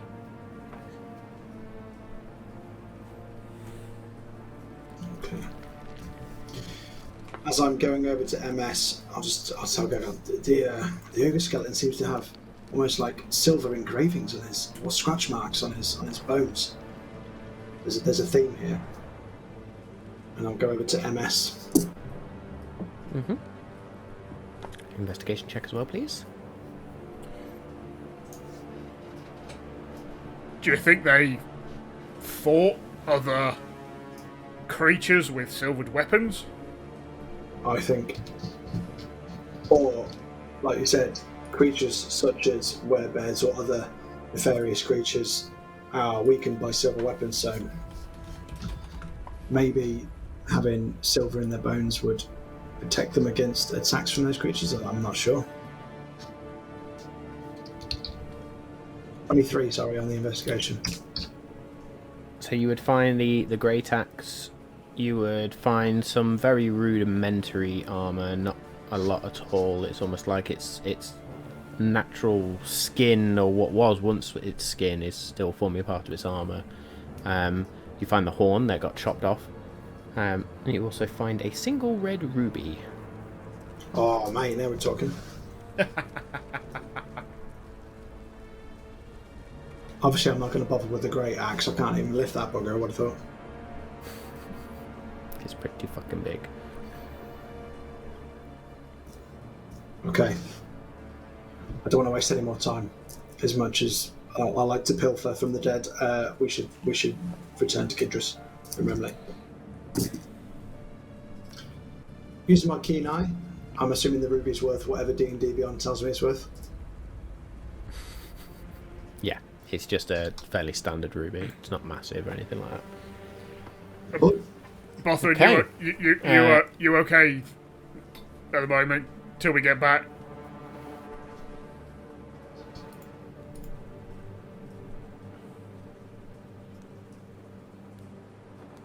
Who was that aimed at? Bothrid. Sorry, I didn't hear Bothrid then. That's me sat there waiting for a response, just like, I didn't hear that. So, just hope you fine. Just some scratches. Take it easy. Look after yourself. Keep an eye out. I'll go first. You take up the rear, and keep between us. Let's go. Bothrid will slap his own hand on himself and cast a 3rd level Cure Wounds. Nice. 15 points of health. Nice. Takes him to 86. He's quite happy. Cool. So you all begin to head out, and as you sort of reach that trapdoor again and sort of push it open where it had been closed, you now notice that it is snowing pretty fucking heavily outside. Bloody hell, did they go that far out? Crikey.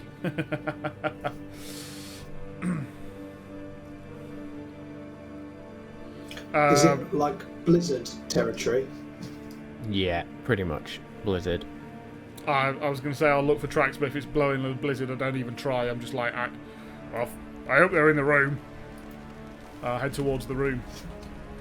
Oh yeah. Make me a survival check, please, to see if you can navigate your way through this blizzard. Okay. Do you want me to do the survival? Or actually, you know the terrain, but I can assist you if you want. I'll roll one. I don't mind. So roll an advantage. I'll roll as well. Oh, well, you might regret that. I got a 14, and I got plus 10. It was still better than me. That was a 7. You step out into this blizzard, and it's very difficult to see where to go or where you've come from. You begin to head in what you think is the right direction, but very quickly you realise you've been walking too long and you've now veered off course.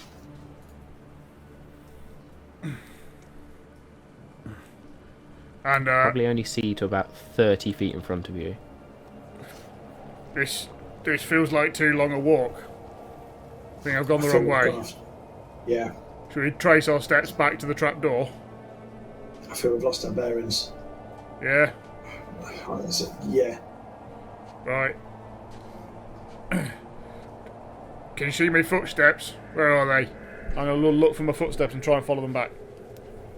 Make me a survival check, please. Okay, let's try again.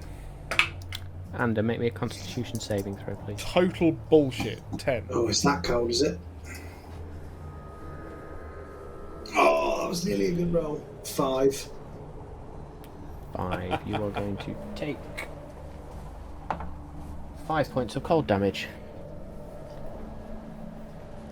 Dargon, as you begin to sort of search for your footprints, you find nothing, and you sort of begin to scrabble back, and again, you lose your way and veer off course.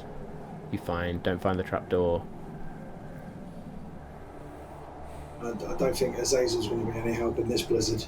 No, yeah, you just fly off. He'd just get whipped off, and that's it, gone. Obviously, I don't want to alert people to our presence, but for all we know, Gindris is only just ahead. Do we just call to him, or does Bothrid turn into a crag cat? And if he turns into that animal, does he get better snow vision or better survival skills to take us back to the cave, to the portal room? Let's have a look, shall we? Are there any buildings nearby? Or are we just walking in the middle of what seems like nowhere? You cannot see. As I say, you can only see 30 feet in front of you. You can't really see. The ruins that were down low all seem to have now been packed underneath snow. None of the tall buildings are anywhere near enough for you to see. In answer to your question, Danny, yes, Bothrid may get certain bonuses to survival. Whether you'd know that or not in character is a totally different story. Yeah. Bothrid, if you turn into one of your snow creatures, do you think you might be able to help us back to the portal room? Maybe. Did you have one in mind? I could do. I was thinking that big, very good. big snow cat thing that you turn into. Oh yes, crab cat. That's what it called. Yes, that one. Was in my book. Okay.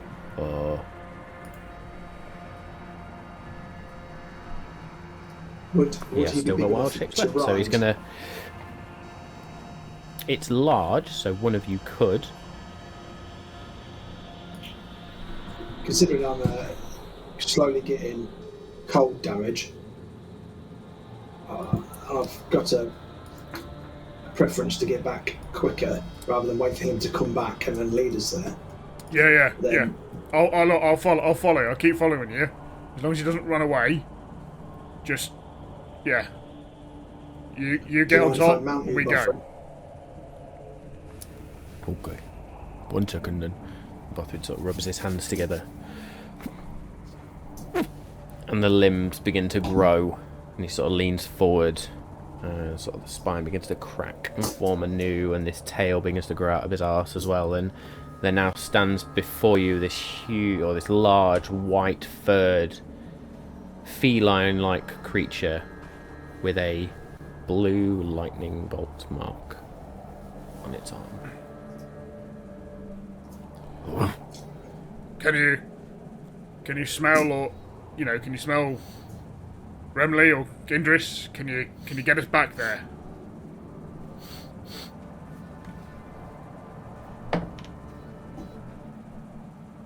Got an 18 on the die, Nice. which with survival will get him a 25. Hey. Nice. So we just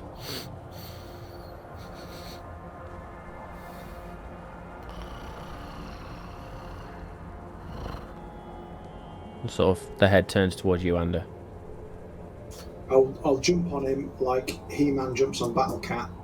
And I'll say hi ho silver away, which is 2 shows put together.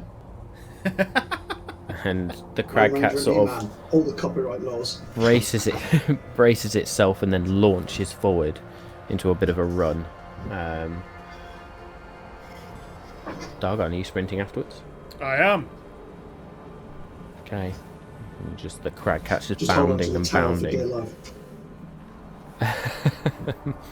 And every now and again the crag cat sort of stops, lets Dargon catch up and then bounds off again. It probably takes a good half an hour. That's when you realise Oh how God, we far got off really course lost. you had gone.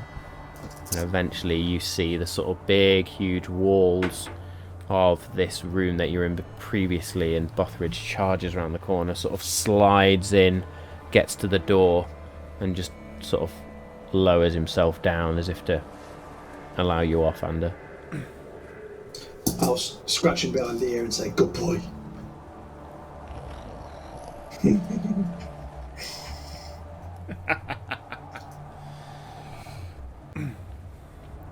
And you go in first. We don't want this thing to scare him.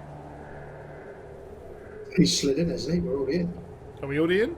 No, you're outside the door. Oh. Okay. Gindris, Remley.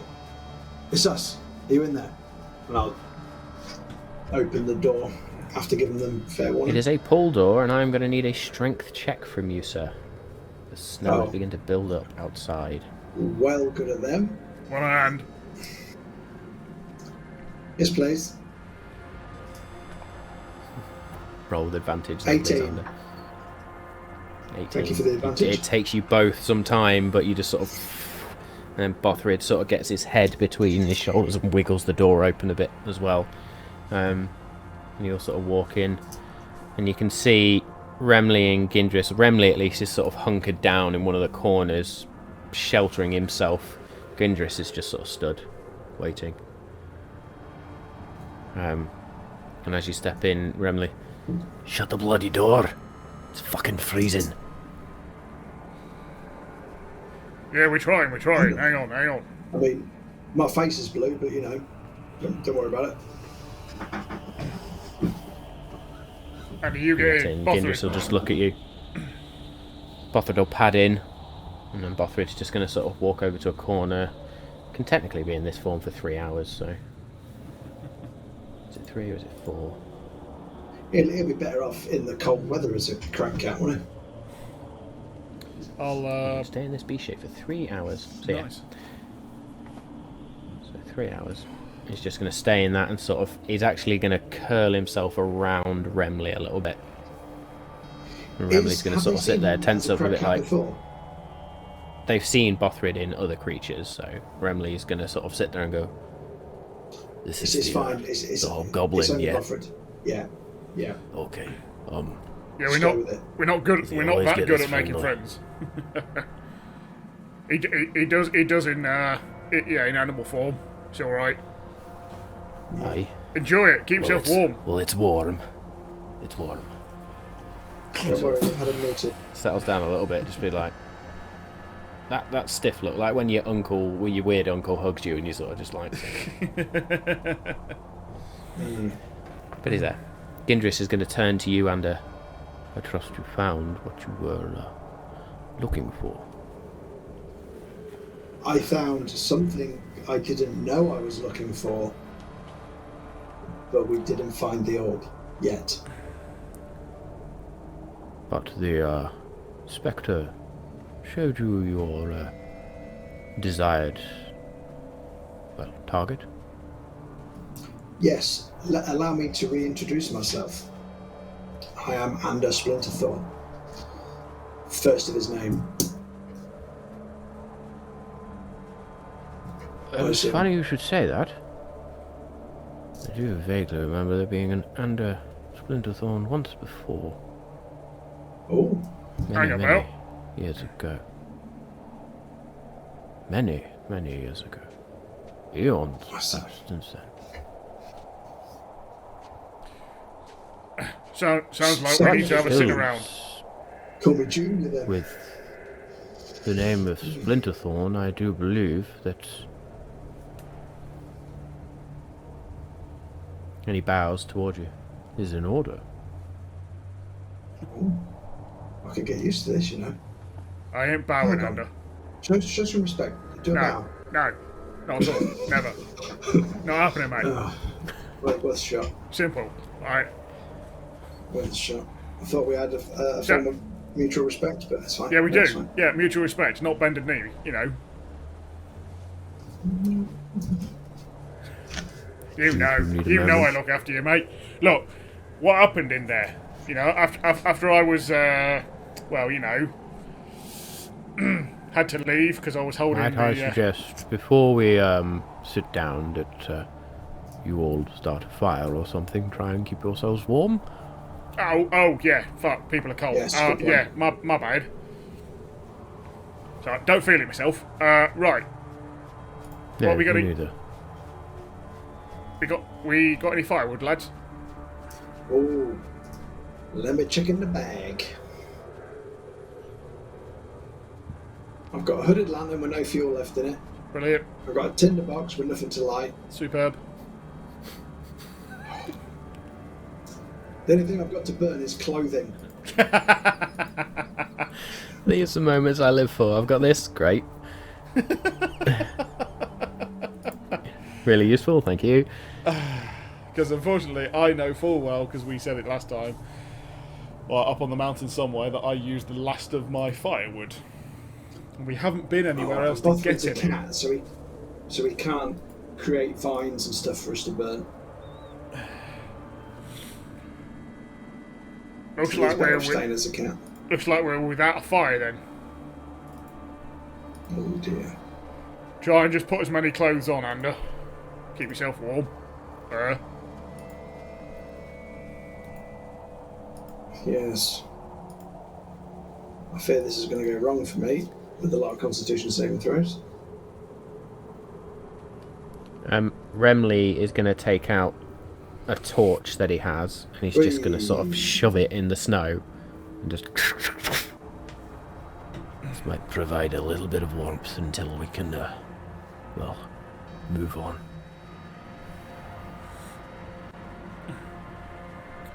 I mean, if I knew how to get back to that antechamber, we might be warmer down there, but I suppose we might have someone have the jump on us if we go down there. Yes, we were somewhat ambushed after you left.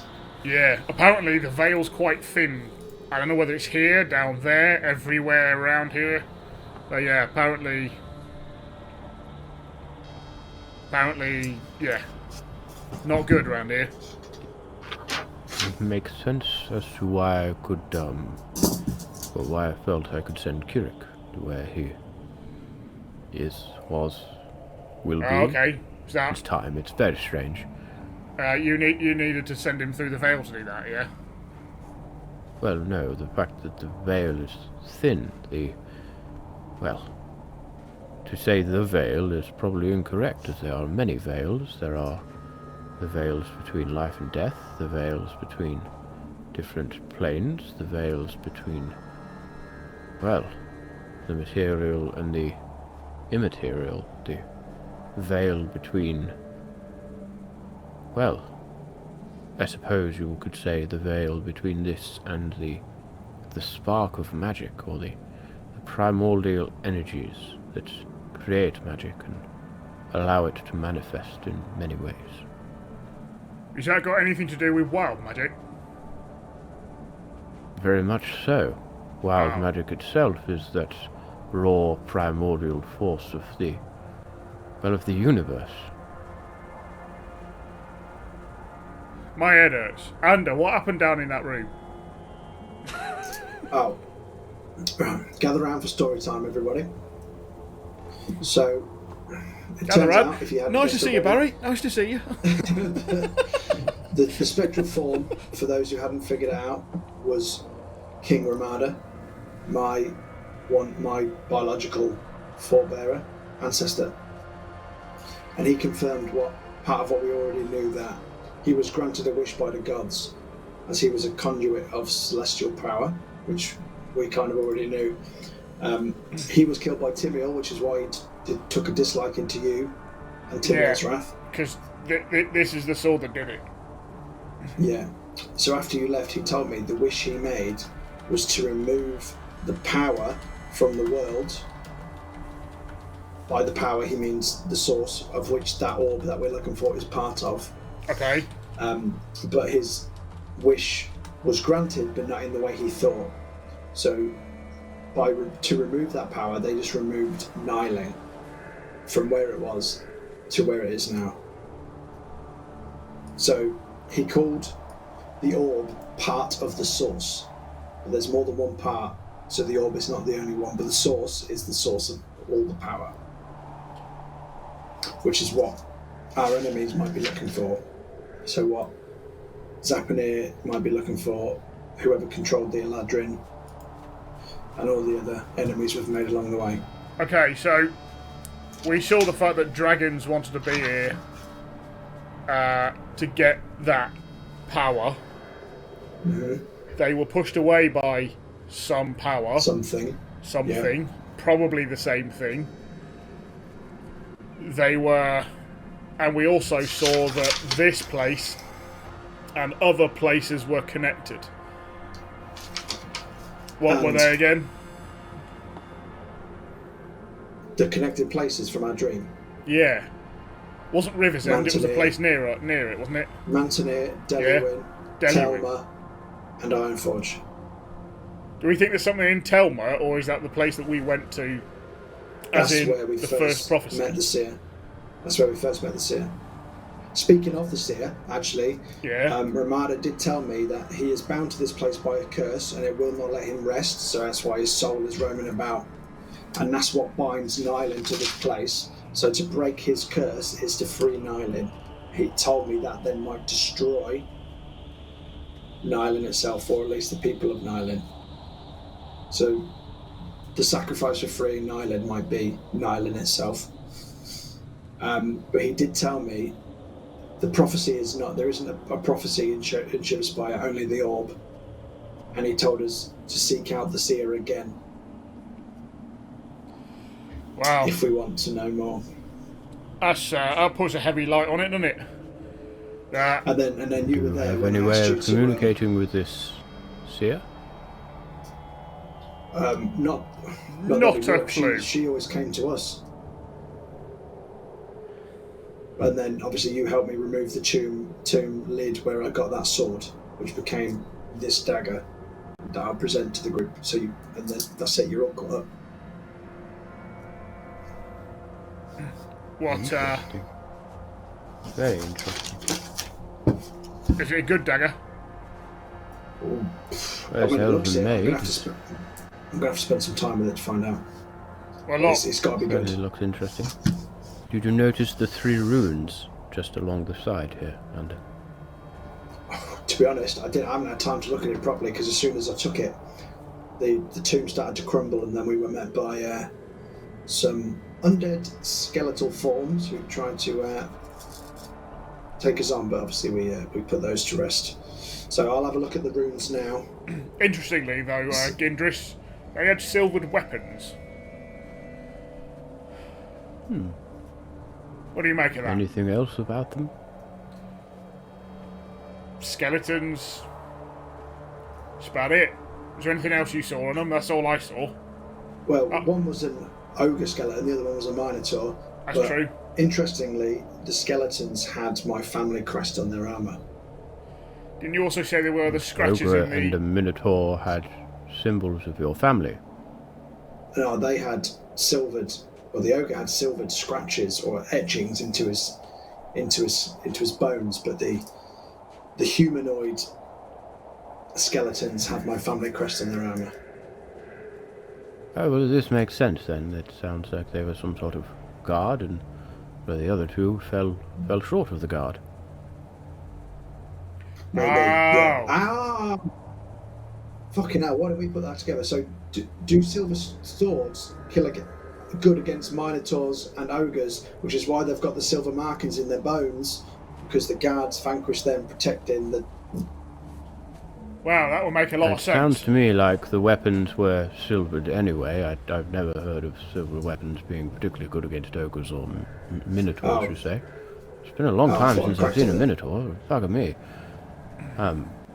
But still, if the guards were equipped with such weapons and they were attacking them, then it would make sense for certain traits to, certain effects to have been had. Sounds to me like they were warded against other creatures. Yeah, kind of. So we was on the right lines, Dagon. Oh yeah, we were like a hair's breadth away from knowing all of that shit. And then there's the question that you raised though, whether were they animated by the power surge from me getting the dagger or by someone else?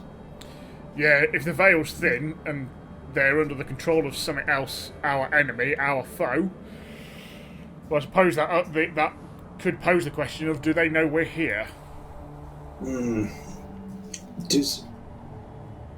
getting distracted by the runes on the dagger that Gindris has pointed out, so I want to have a little look at them. Do I recognise them? Make me an Arcana check, please. Come on, 23. You would recognise them as 3 elvish type runes or symbols. You would recognise that the first one is illusion.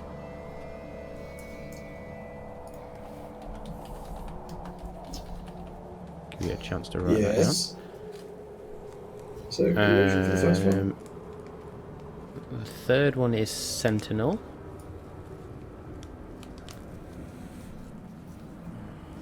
Yes.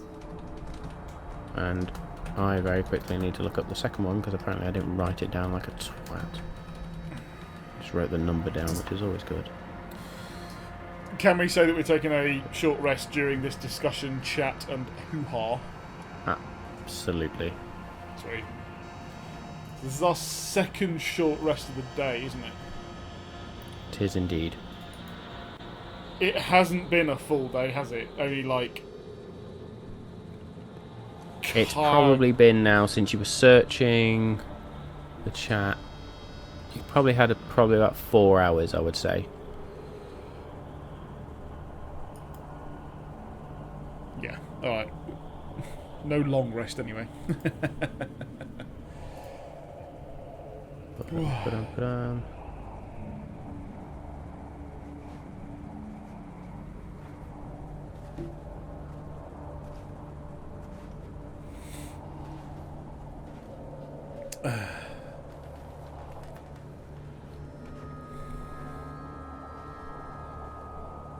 Okay, is there anything else you want to? No, I've just got to work out because this is still not doing it, so I'm going to do that. So I don't know what the third or the second symbol is. I am Lost track. I got distracted by Mertha actually drew Beargon getting booped on the nose and tweeted it. So I got distracted by that. It was glorious. I need to go see this. Amazing. Is that our first official fan art? I'm going to count it. We love you. First official bit of fan art. Love it. Okay.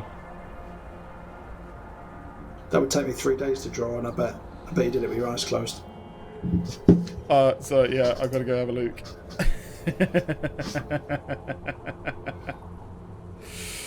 Oh, he's even got a cigar in his mouth. Nice.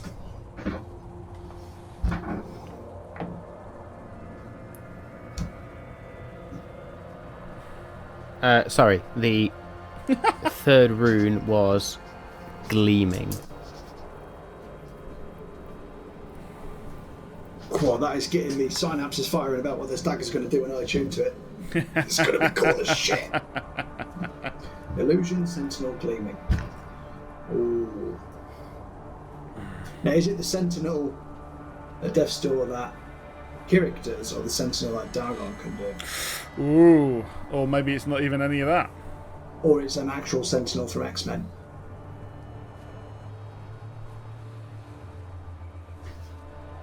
Ooh. Right. So, you've got yourself a new toy.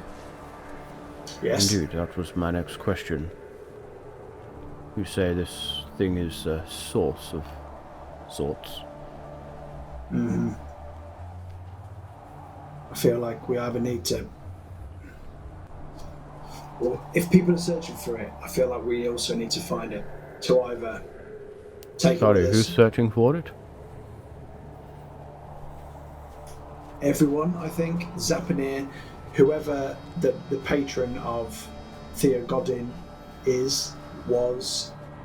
I fear some other enemies we may have made along the way would also like it, so maybe some vampires. And whoever else Zapanir is in league with, maybe even the Serpent's Cloak are looking for it. Or There's still Serpent's one who's cloak. under the control of Baal now. He could even be looking for it. Well, you certainly know how to make friends, don't you? Yeah, you're the only one who's stuck around long enough and not tried to kill us yet. Yeah, everyone else Well, there's seems to be still enemies. time, my boy. There's still time.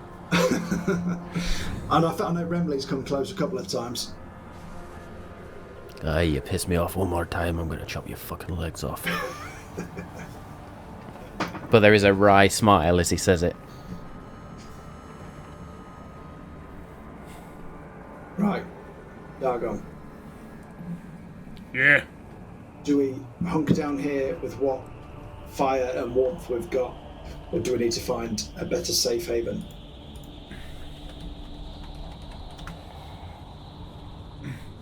Honestly, if we go out those doors, I feel like we're going to get lost, and we've got to wait for this thing to die down. Surely.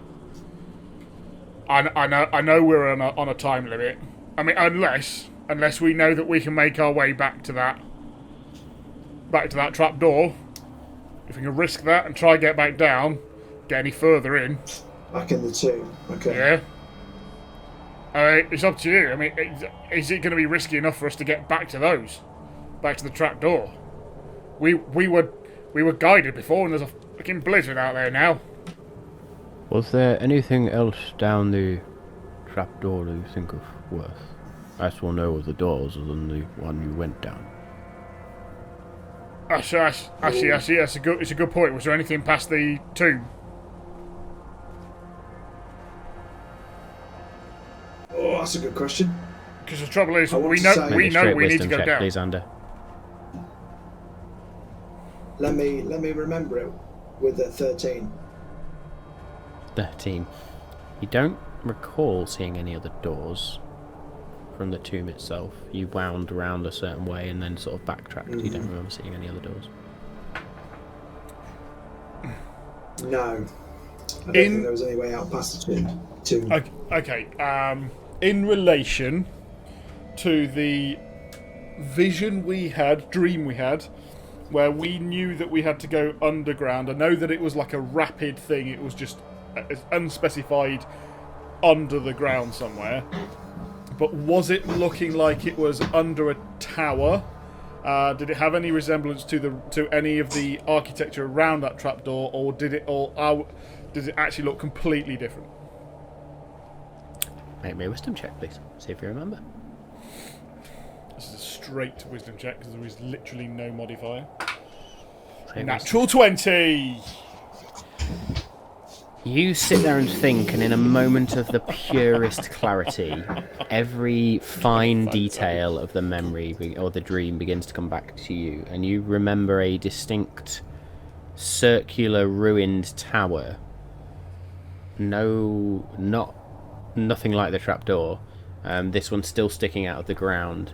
You remember going into this tower almost like a ghost flying through the walls and then heading down. You remember seeing this large grate in the floor and then heading lower and lower, deep underground. You're going deeper underground now. And then below, you don't know how far, but underground there was the shining orb on some sort of pedestal type thing. There is a specific ruined sort of building that actually I realise we need to be looking for, instead of the random thing we found. And isn't it the same one you see, or as Azazel saw, just on the outskirts of the building? Because that's why I thought we walked. I thought we literally just walked around the corner from this place. So that's why I'm like super confused. Until we see Casper, and then we followed him off, didn't we? Oh, did we? Ah, okay. So that's where we were going until we ended up following a ghost. Right. So in theory, if we go out, turn left, and just like hunker next to the wall, we could follow it around. Yeah, okay. Yeah, I mean, it's not a bad shout. I say we try that. Let's get round. Let's see if we can find another way in. Because I think I think from memory from that dream, that's where we got to go. If you can't remember any other way, then maybe we try that. Okay. I'm also going to say, because it's so unusual that Dargo would do a natural 20 on a wisdom, that he's also smoking one of the rare cigars that Ander gave him. So I'm going to burn one of them. He's on a spirit quest now. Total out of body experience. Yeah, so starts burning it, and it's a big fat cigar. It's going to last a while. But I'm going to say that hopefully at the end of that, it would give me the alert feat, or will you tell me when it would give it me? Actually, it's when you finish the cigar. Yeah. So I'd be having it during the short rest. Okay. Yeah. If we're going to have I a short suppose rest, while we're doing this, let's all quickly do the short rest I was pieces. going to say, I'd just like to do a short rest. oh, have I been too late to attune to the dagger then, and unattuned to the Corpse Slayer sword during this short rest? The issue with that is you need to spend the hour focusing on it. You've probably spent the time discussing. Okay. No worries. I tell you what, I've got a plan for that. So I also need to do He's my got a tome plan. of, He's the man with the plan. I've got to do my tome of leadership and influence as well. I am looking. I'm looking all right. 130 out of 156. And back up to full, I'm guessing. Well, I'm going to roll my D8 now, and hopefully it's a good one. I got a 5. There we go. Bothrid's up to 138 out of 144. So I'm back up to 72, which is actually what you already had me on. There you go. Good stuff. So Remley's going to sort of stand up, sort of turn, gently pat Bothrid on the back.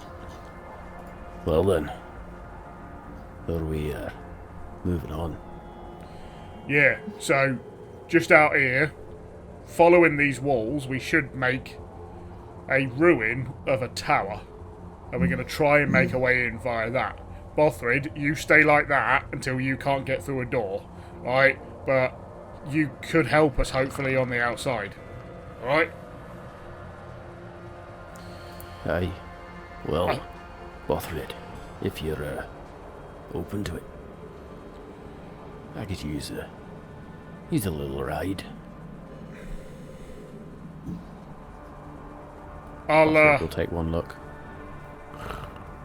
and lower himself down. I'll go first, but with some help. And you had the dream too. Yeah? Yeah. Kind of, let's try and see anything in this horrible view. Yeah? Is that because you want me to make the survival checks? I'm on plus 10. Yeah, a little bit.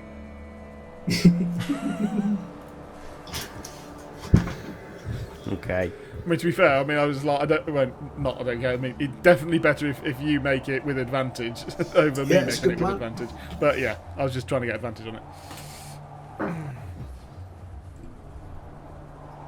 Okay. Yeah. So you exit out, having to sort of between the lot of you sort of shove the door very slowly open, but you do manage to get it open. And love our chat, absolutely love our chat. You all make your way out, and you sort of turn left out of the door again and make your way around this huge, great hall.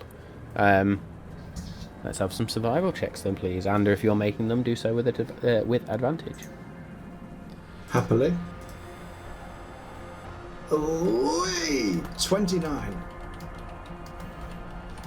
Cool.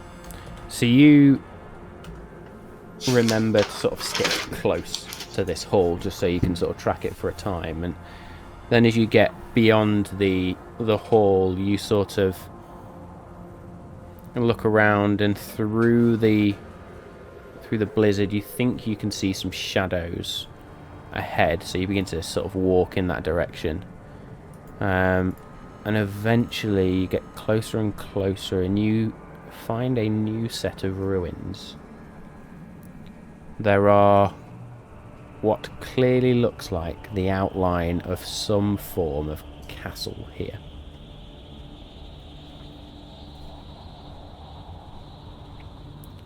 You see what looks like another very rectangular sort of ruined building. There is still even though the walls have crumbled, the door, which is clearly dwarven forged, still stands intact.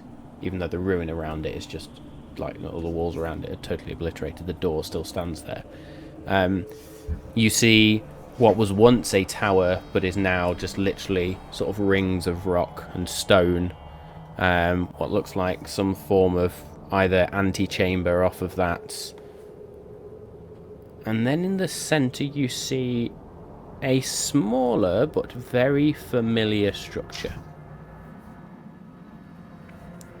Similar to that which you entered into in the Feywild. That sort of temple-like structure. Where we found the sword. Where you found the sword. But it is much smaller, and this one looks distinctly dwarven in its craftsmanship.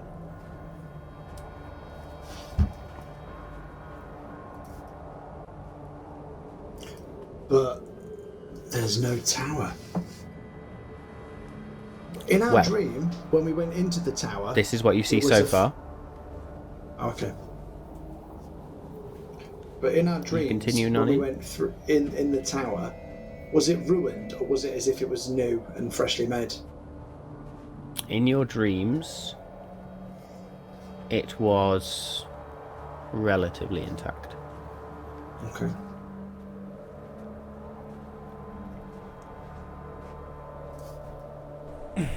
Can you see that temple diagram? You've got these sort of 3 ruined-ish areas, this very familiar temple type structure, and then that is all you currently see. No, Dagon, do you remember when we was in the Feywild? Yeah. There was a temple very similar to that one that just happened to contain that sword. Yeah. Yeah, I do. Do you think it's worth checking out this temple? Even at the very least, the fact that it's intact and we can hunker down there until the storm blows over. As it's the only thing standing. Let's go have a look. Let's keep an eye out. And let's just... Yeah. DM, just to remind myself again, so we can see this intact building. It's not intact, but it is standing. Standing more than the rest. Oh yeah, much more than the rest. Compared to... Again, is that what I remember it being? Could be under. None of this is reminiscent of the dream. None of this is reminiscent of the dream. We haven't got there yet, although so I can't see that yet. Okay, let's have a look. Is the, for want of a better word, ziggurat? Yeah, ignore the incarnate representation of that. It's just me denoting this is what the temples look like. It's still some sort of pyramidical type structure, but not a ziggurat, because I don't want this to be a critical role. No. But is it bringing back memories of a very similar building to what we did find? Oh, it brings back the memory of the building in the Feywild. Same size or smaller? Much smaller. Much smaller. Okay, fine. Yeah. It looks intact. Let's go find out why. Yep. Very interesting architecture. Dwarven, but strange dwarven. As in ancient dwarven techniques, would you say? Isn't all dwarven technication these days. Ooh. Remley's just going to flash Gindrasil because I say, you fucker. Too soon? So you actually have to walk around this temple structure until you find sort of the stone steps that lead up into it. Okay. Okay. And there's a physical door to open? You can see what looks like a doorway at the top. Okay. Given that Bearing the in mind the last blizzard is still blowing.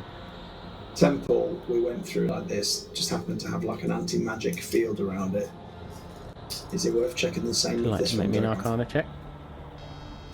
Yes. Hopefully. 14. It rolled over from a 17 to There is 7. You've got that constant feeling of magic around here, but this certainly doesn't feel like the field that you had previously encountered in the Feywild. Okay. I'll press on towards the doorway then.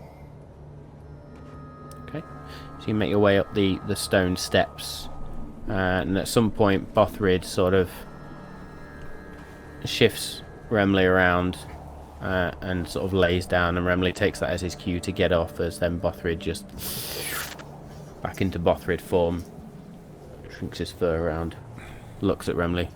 "You are my chief. Not fun."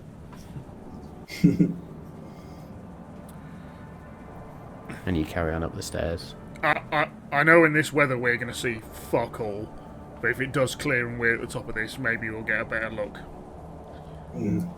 So I hope there's somewhere inside we can hunker Wise down. point.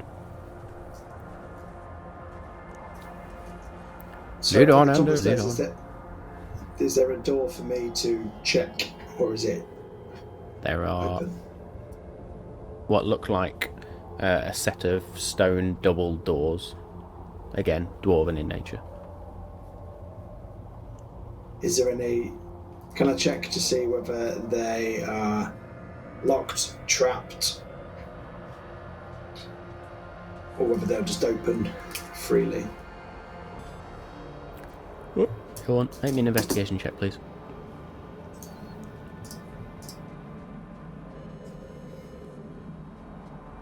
$26.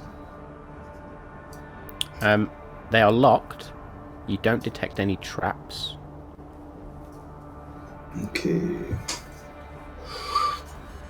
Is it a pickable lock? Would you like to try? You can Yes. see a Yes, please. lock on it. I'll have a bash. Sleight of hand check Make coming at me you. a sleight of hand check. Yep. Add your proficiency bonus on top. 33. Doesn't really matter with that, because I don't think you could fail. I think any lock is going to fall before you with that. With a 33, which is fucking ridiculous. So you stick your lock-picking tools in and just sort of... And it's a lot more intricate than most of the locks you've come across before. And you sort of... And you twist it. And then you push on the door. And it doesn't open. But that lock is fully unlocked now. Remley, is this something you need to do as a dwarf? What? You think just because it's dwarven architecture that I have to go and fucking open it again? Well, it's happened before. Alright, I'll have a look. And he steps up. And Remley is going to make a stone cunning check. When I pull Remley's character sheet What back up, checks? 'cause apparently I decided to close it down.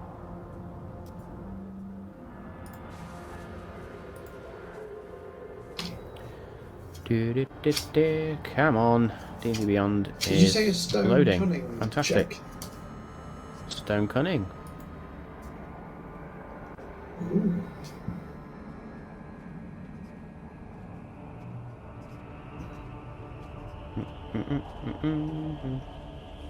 Where's his racial traits? So that would be a history check. So that's an 18 plus 0 plus proficiency plus 5. That will be 23. So he's gonna. Whenever you make an intelligence, double your proficiency bonus. In which case, that is a 28. Gotta love a bit of stone cunning. So he sort of places his hands along the door and begins to feel it, and sort of. There's a moment where he sort of cocks his head to the side, and then he's going to look at you, grin, and just. And wipes a layer of ice off the door, and it's at this moment you notice blue and purple veins within the stone of the door itself. Boyo! I haven't got any rough strike keys left. No, we're not getting in.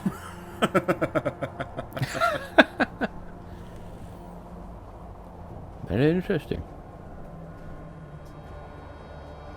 Strange that would make the door out of this material.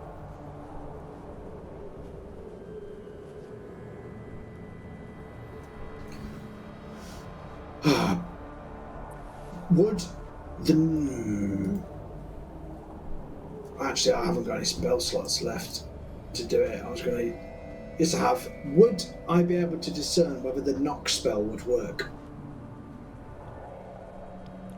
Would you like to try? I don't want to waste the spell, but also, it does also do a 300 feet audible knock. Not that anybody can find us in this blizzard, but that's probably a bad move, isn't it? If I try to open it magically. Yeah, I was about to say, if they haven't seen us and you're going to make a bloody loud noise, then we're almost definitely going to have someone come over here.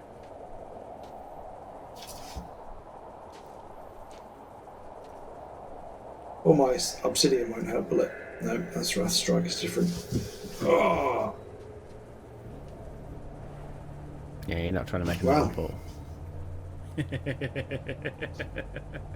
we've Flint and not steel got Wrath and, Strike- 10 bits of obsidian. There we go. All good. If we've not got a Wrath Strike key, we can't get in, can we? Is this the place you saw in your shared dream vision, whatever it was, memory? No, it's not, but the reason we wanted to check it out is because when we was in the Feywild, we come across a temple very similar to this that housed a very powerful Been to the Feywild? item. Yeah. Yeah. That was So, fun. so we were just curious to see whether this contains something as noteworthy. If we can't get in, it would suggest there's something behind there that's worth keeping safe with the Wrath Strike door. Very much so. I fully agree. It sounds like somebody is trying to protect something.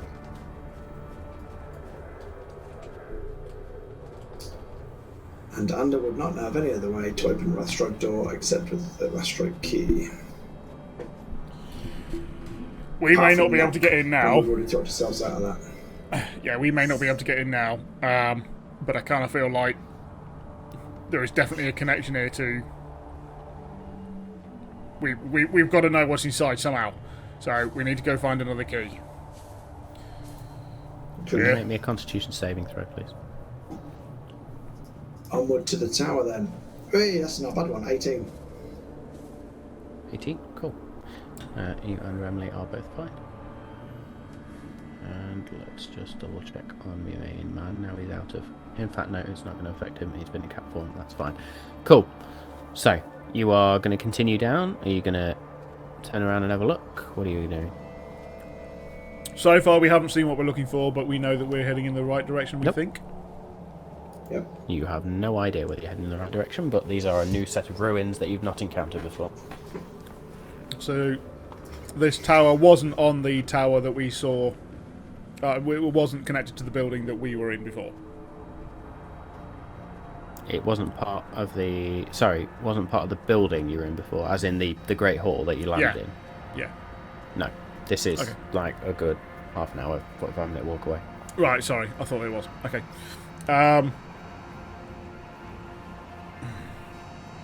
Well, look, let's keep going. Let's keep trying to find it. Press on. And make me a survival check, please. Wee, 25. The rolls are coming out now. 25. You notice the blizzard itself seems like it's beginning to lessen ever so slightly, and now you see more shadows sort of ahead of you. You see what looks like less of a ruined castle type building. The ramparts and the fortifications look like they're still there, and then to your right you see what looks like a very large stone tower just rising up from the floor. I think we're here. I think we found it. I don't think I could have stayed in this cold much longer. And I'll kind of pick up the pace and encourage the others to do so. Towards said tower. And as you talk about the cold, Remley does turn around and mutter, it brings new meaning to the term blue balls. The quicker we get there, the quicker you can warm up. Now let's go. Are you going to tickle them for me? And you carry on down the stairs and head over towards the stone tower. Are you there do any reach it, and this trees stone tower looks like it. in the area? No. Dumps. Anything. Fine. That's me. Good thought though. Nothing. It's just snow and stone. As you approach this stone tower, you notice there are, from what you can see, now you're close to it, and the blizzard is lessening quicker and quicker now. You look up and you notice there's no windows on this tower. I also need you to make me perception checks, please. 11. 12. Good to know. So you see no windows on this tower. Good. Do we see a We door? missed the big dragon sitting on top of it and all. Looking straight down. Do you see a door? Not on the side you're currently looking at. Walk Looks around like it. it's an octagonal shaped tower. Shall walk around it. See what we see. So we get to walk around it, and you sort of walk around one side, two sides, three sides, and you now find a simple wooden door. Our way in, guys. Ando, do you think? It's as good a guess as any. Right, do you want me to kick it in or what? Can I try and see if it's open? Like, unlocked. It just pushes open or something. You go to try the door. Locked. Allow me, sir. And I will pick the lock. Like a hero. Will you now? Make me a sleight of hand check with proficiency bonus on top, please.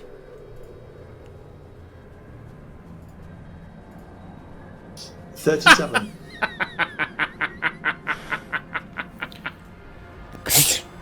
You actually do it with a flourish to the point where you sort of whack out the lockpick kick like a butterfly knife. And then you push on the door.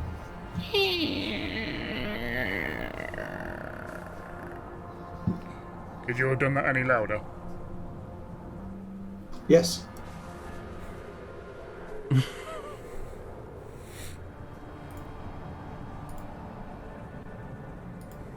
Into a darkened room. Do I still have dark vision You from Buffering step that he gave me over. last episode or not? Say again? Do I still have the dark vision Bothram gave me last episode? How many Not hours been has 8 it hours been? yet, so yes. Ooh. So I it can would have actually see in the been dark probably about 4-5 hours since Bothric cast Dark Vision on you. It's probably been about 7 hours of the day now. 6-7 hours. Okay. With a couple of rests in there.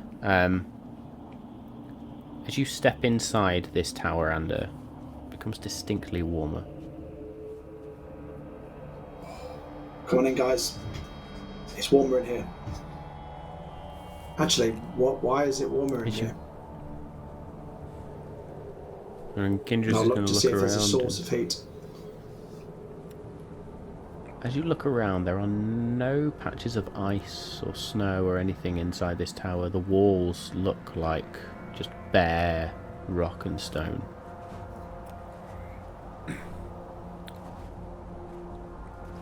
I'll be the last one in after everyone else gets in. Mm-hmm. Wow, yeah. It's a bit warmer in here, isn't it? It's not bad. This has got to be a good sign. There's obviously power here. I think if we could shut that door, do a quick recce, make sure it is safe, we could hunker down here for a proper rest. Yeah, it's pretty good. I'm not going to lie. If it wasn't for the fact that it's already warmer in here, I was going to say that we break the door in and use it to, burn. But thankfully, don't think we need it. Make me a perception check, please. Both of them. Be a good one. That's better. 15. 22. Both of you now notice that even though the blizzard is raging outside, the snow stops at the door. Oh, wow. Well, that ain't a normal door. You can't even feel the bitter wind of the blizzard anymore. That's very impressive. Well, look, we think we need to go down. Is there anything on the floor? You see any markings, any trapdoors? I'll look around. Me too. Okay. So with those perception checks that you carry on over, you sort of look around, and there is no stairs or ladders upwards. There's nothing but darkness as you look up. And as you sort of search across the floor, you see a 5 foot by 5 foot metal grating in the centre of the floor. Any markings on it? Anything like You would that? have to go closer and investigate.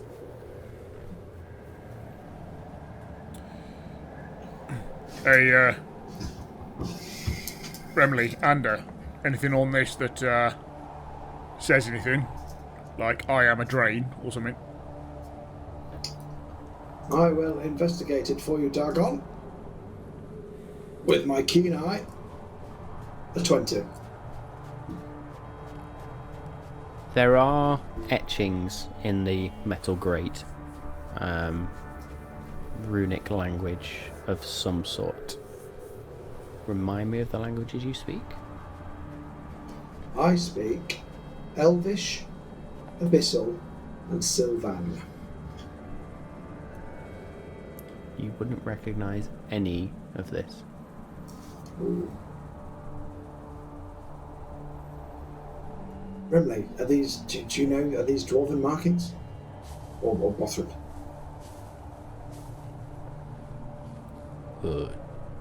Dwarven? No. Looks just like, I went Russian then.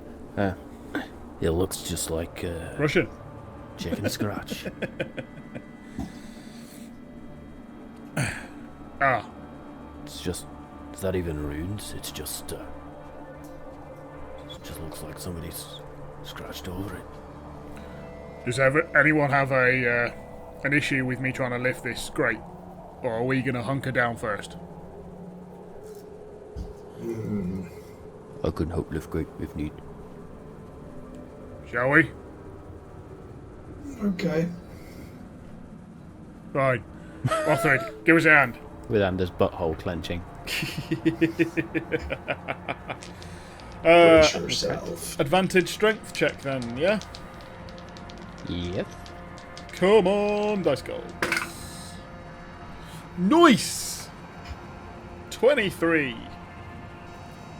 23. So between you and Bothrid, you both sort of get grips onto this grain. It's enough for you to both get your hands over sort of just parts of the metal and pull. Thank God this is And not there is a freezing cold. moment where, as Bothrid looks at it, there's a flash of recognition across his face as you both then pull it up and slide it across. What do you see, Bothrid? Were you just surprised that we moved it? You look like you had like a Vietnam flashback. Well, it It's strange, but this writing look not familiar, but it speaks to me. That sounds far too intelligent. What does it say, though? To you. It tells a story of the wind. Of the wind? Alright. It sort of talks about the air and the wind and the breeze. Any warnings or anything on it? That's what we're usually worried about. Not that I can see. Alright. What is this story? Is that all you know? It's difficult to describe. It's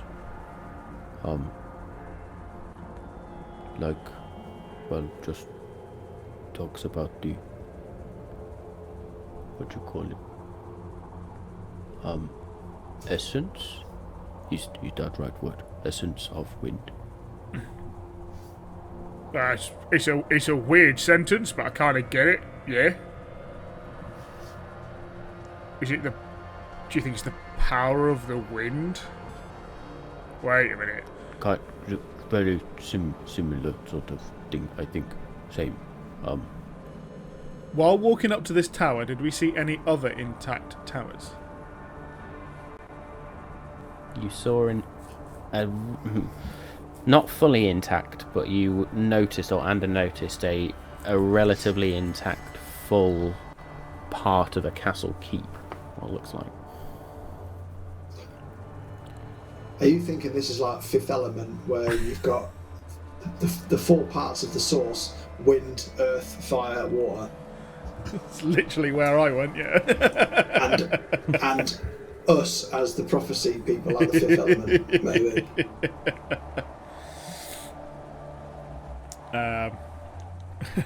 Looking down this hole now, do we see anything? If I bring out Timiel's Wrath and light down there. So as you sort of hold Timiel's Wrath and you actually sort of put Timiel's Wrath in to see, there is what looks like you're gonna have to sort of climb and angle your way under, but it looks like there is a very narrow staircase leading down. And as you stick your sword in, there is just this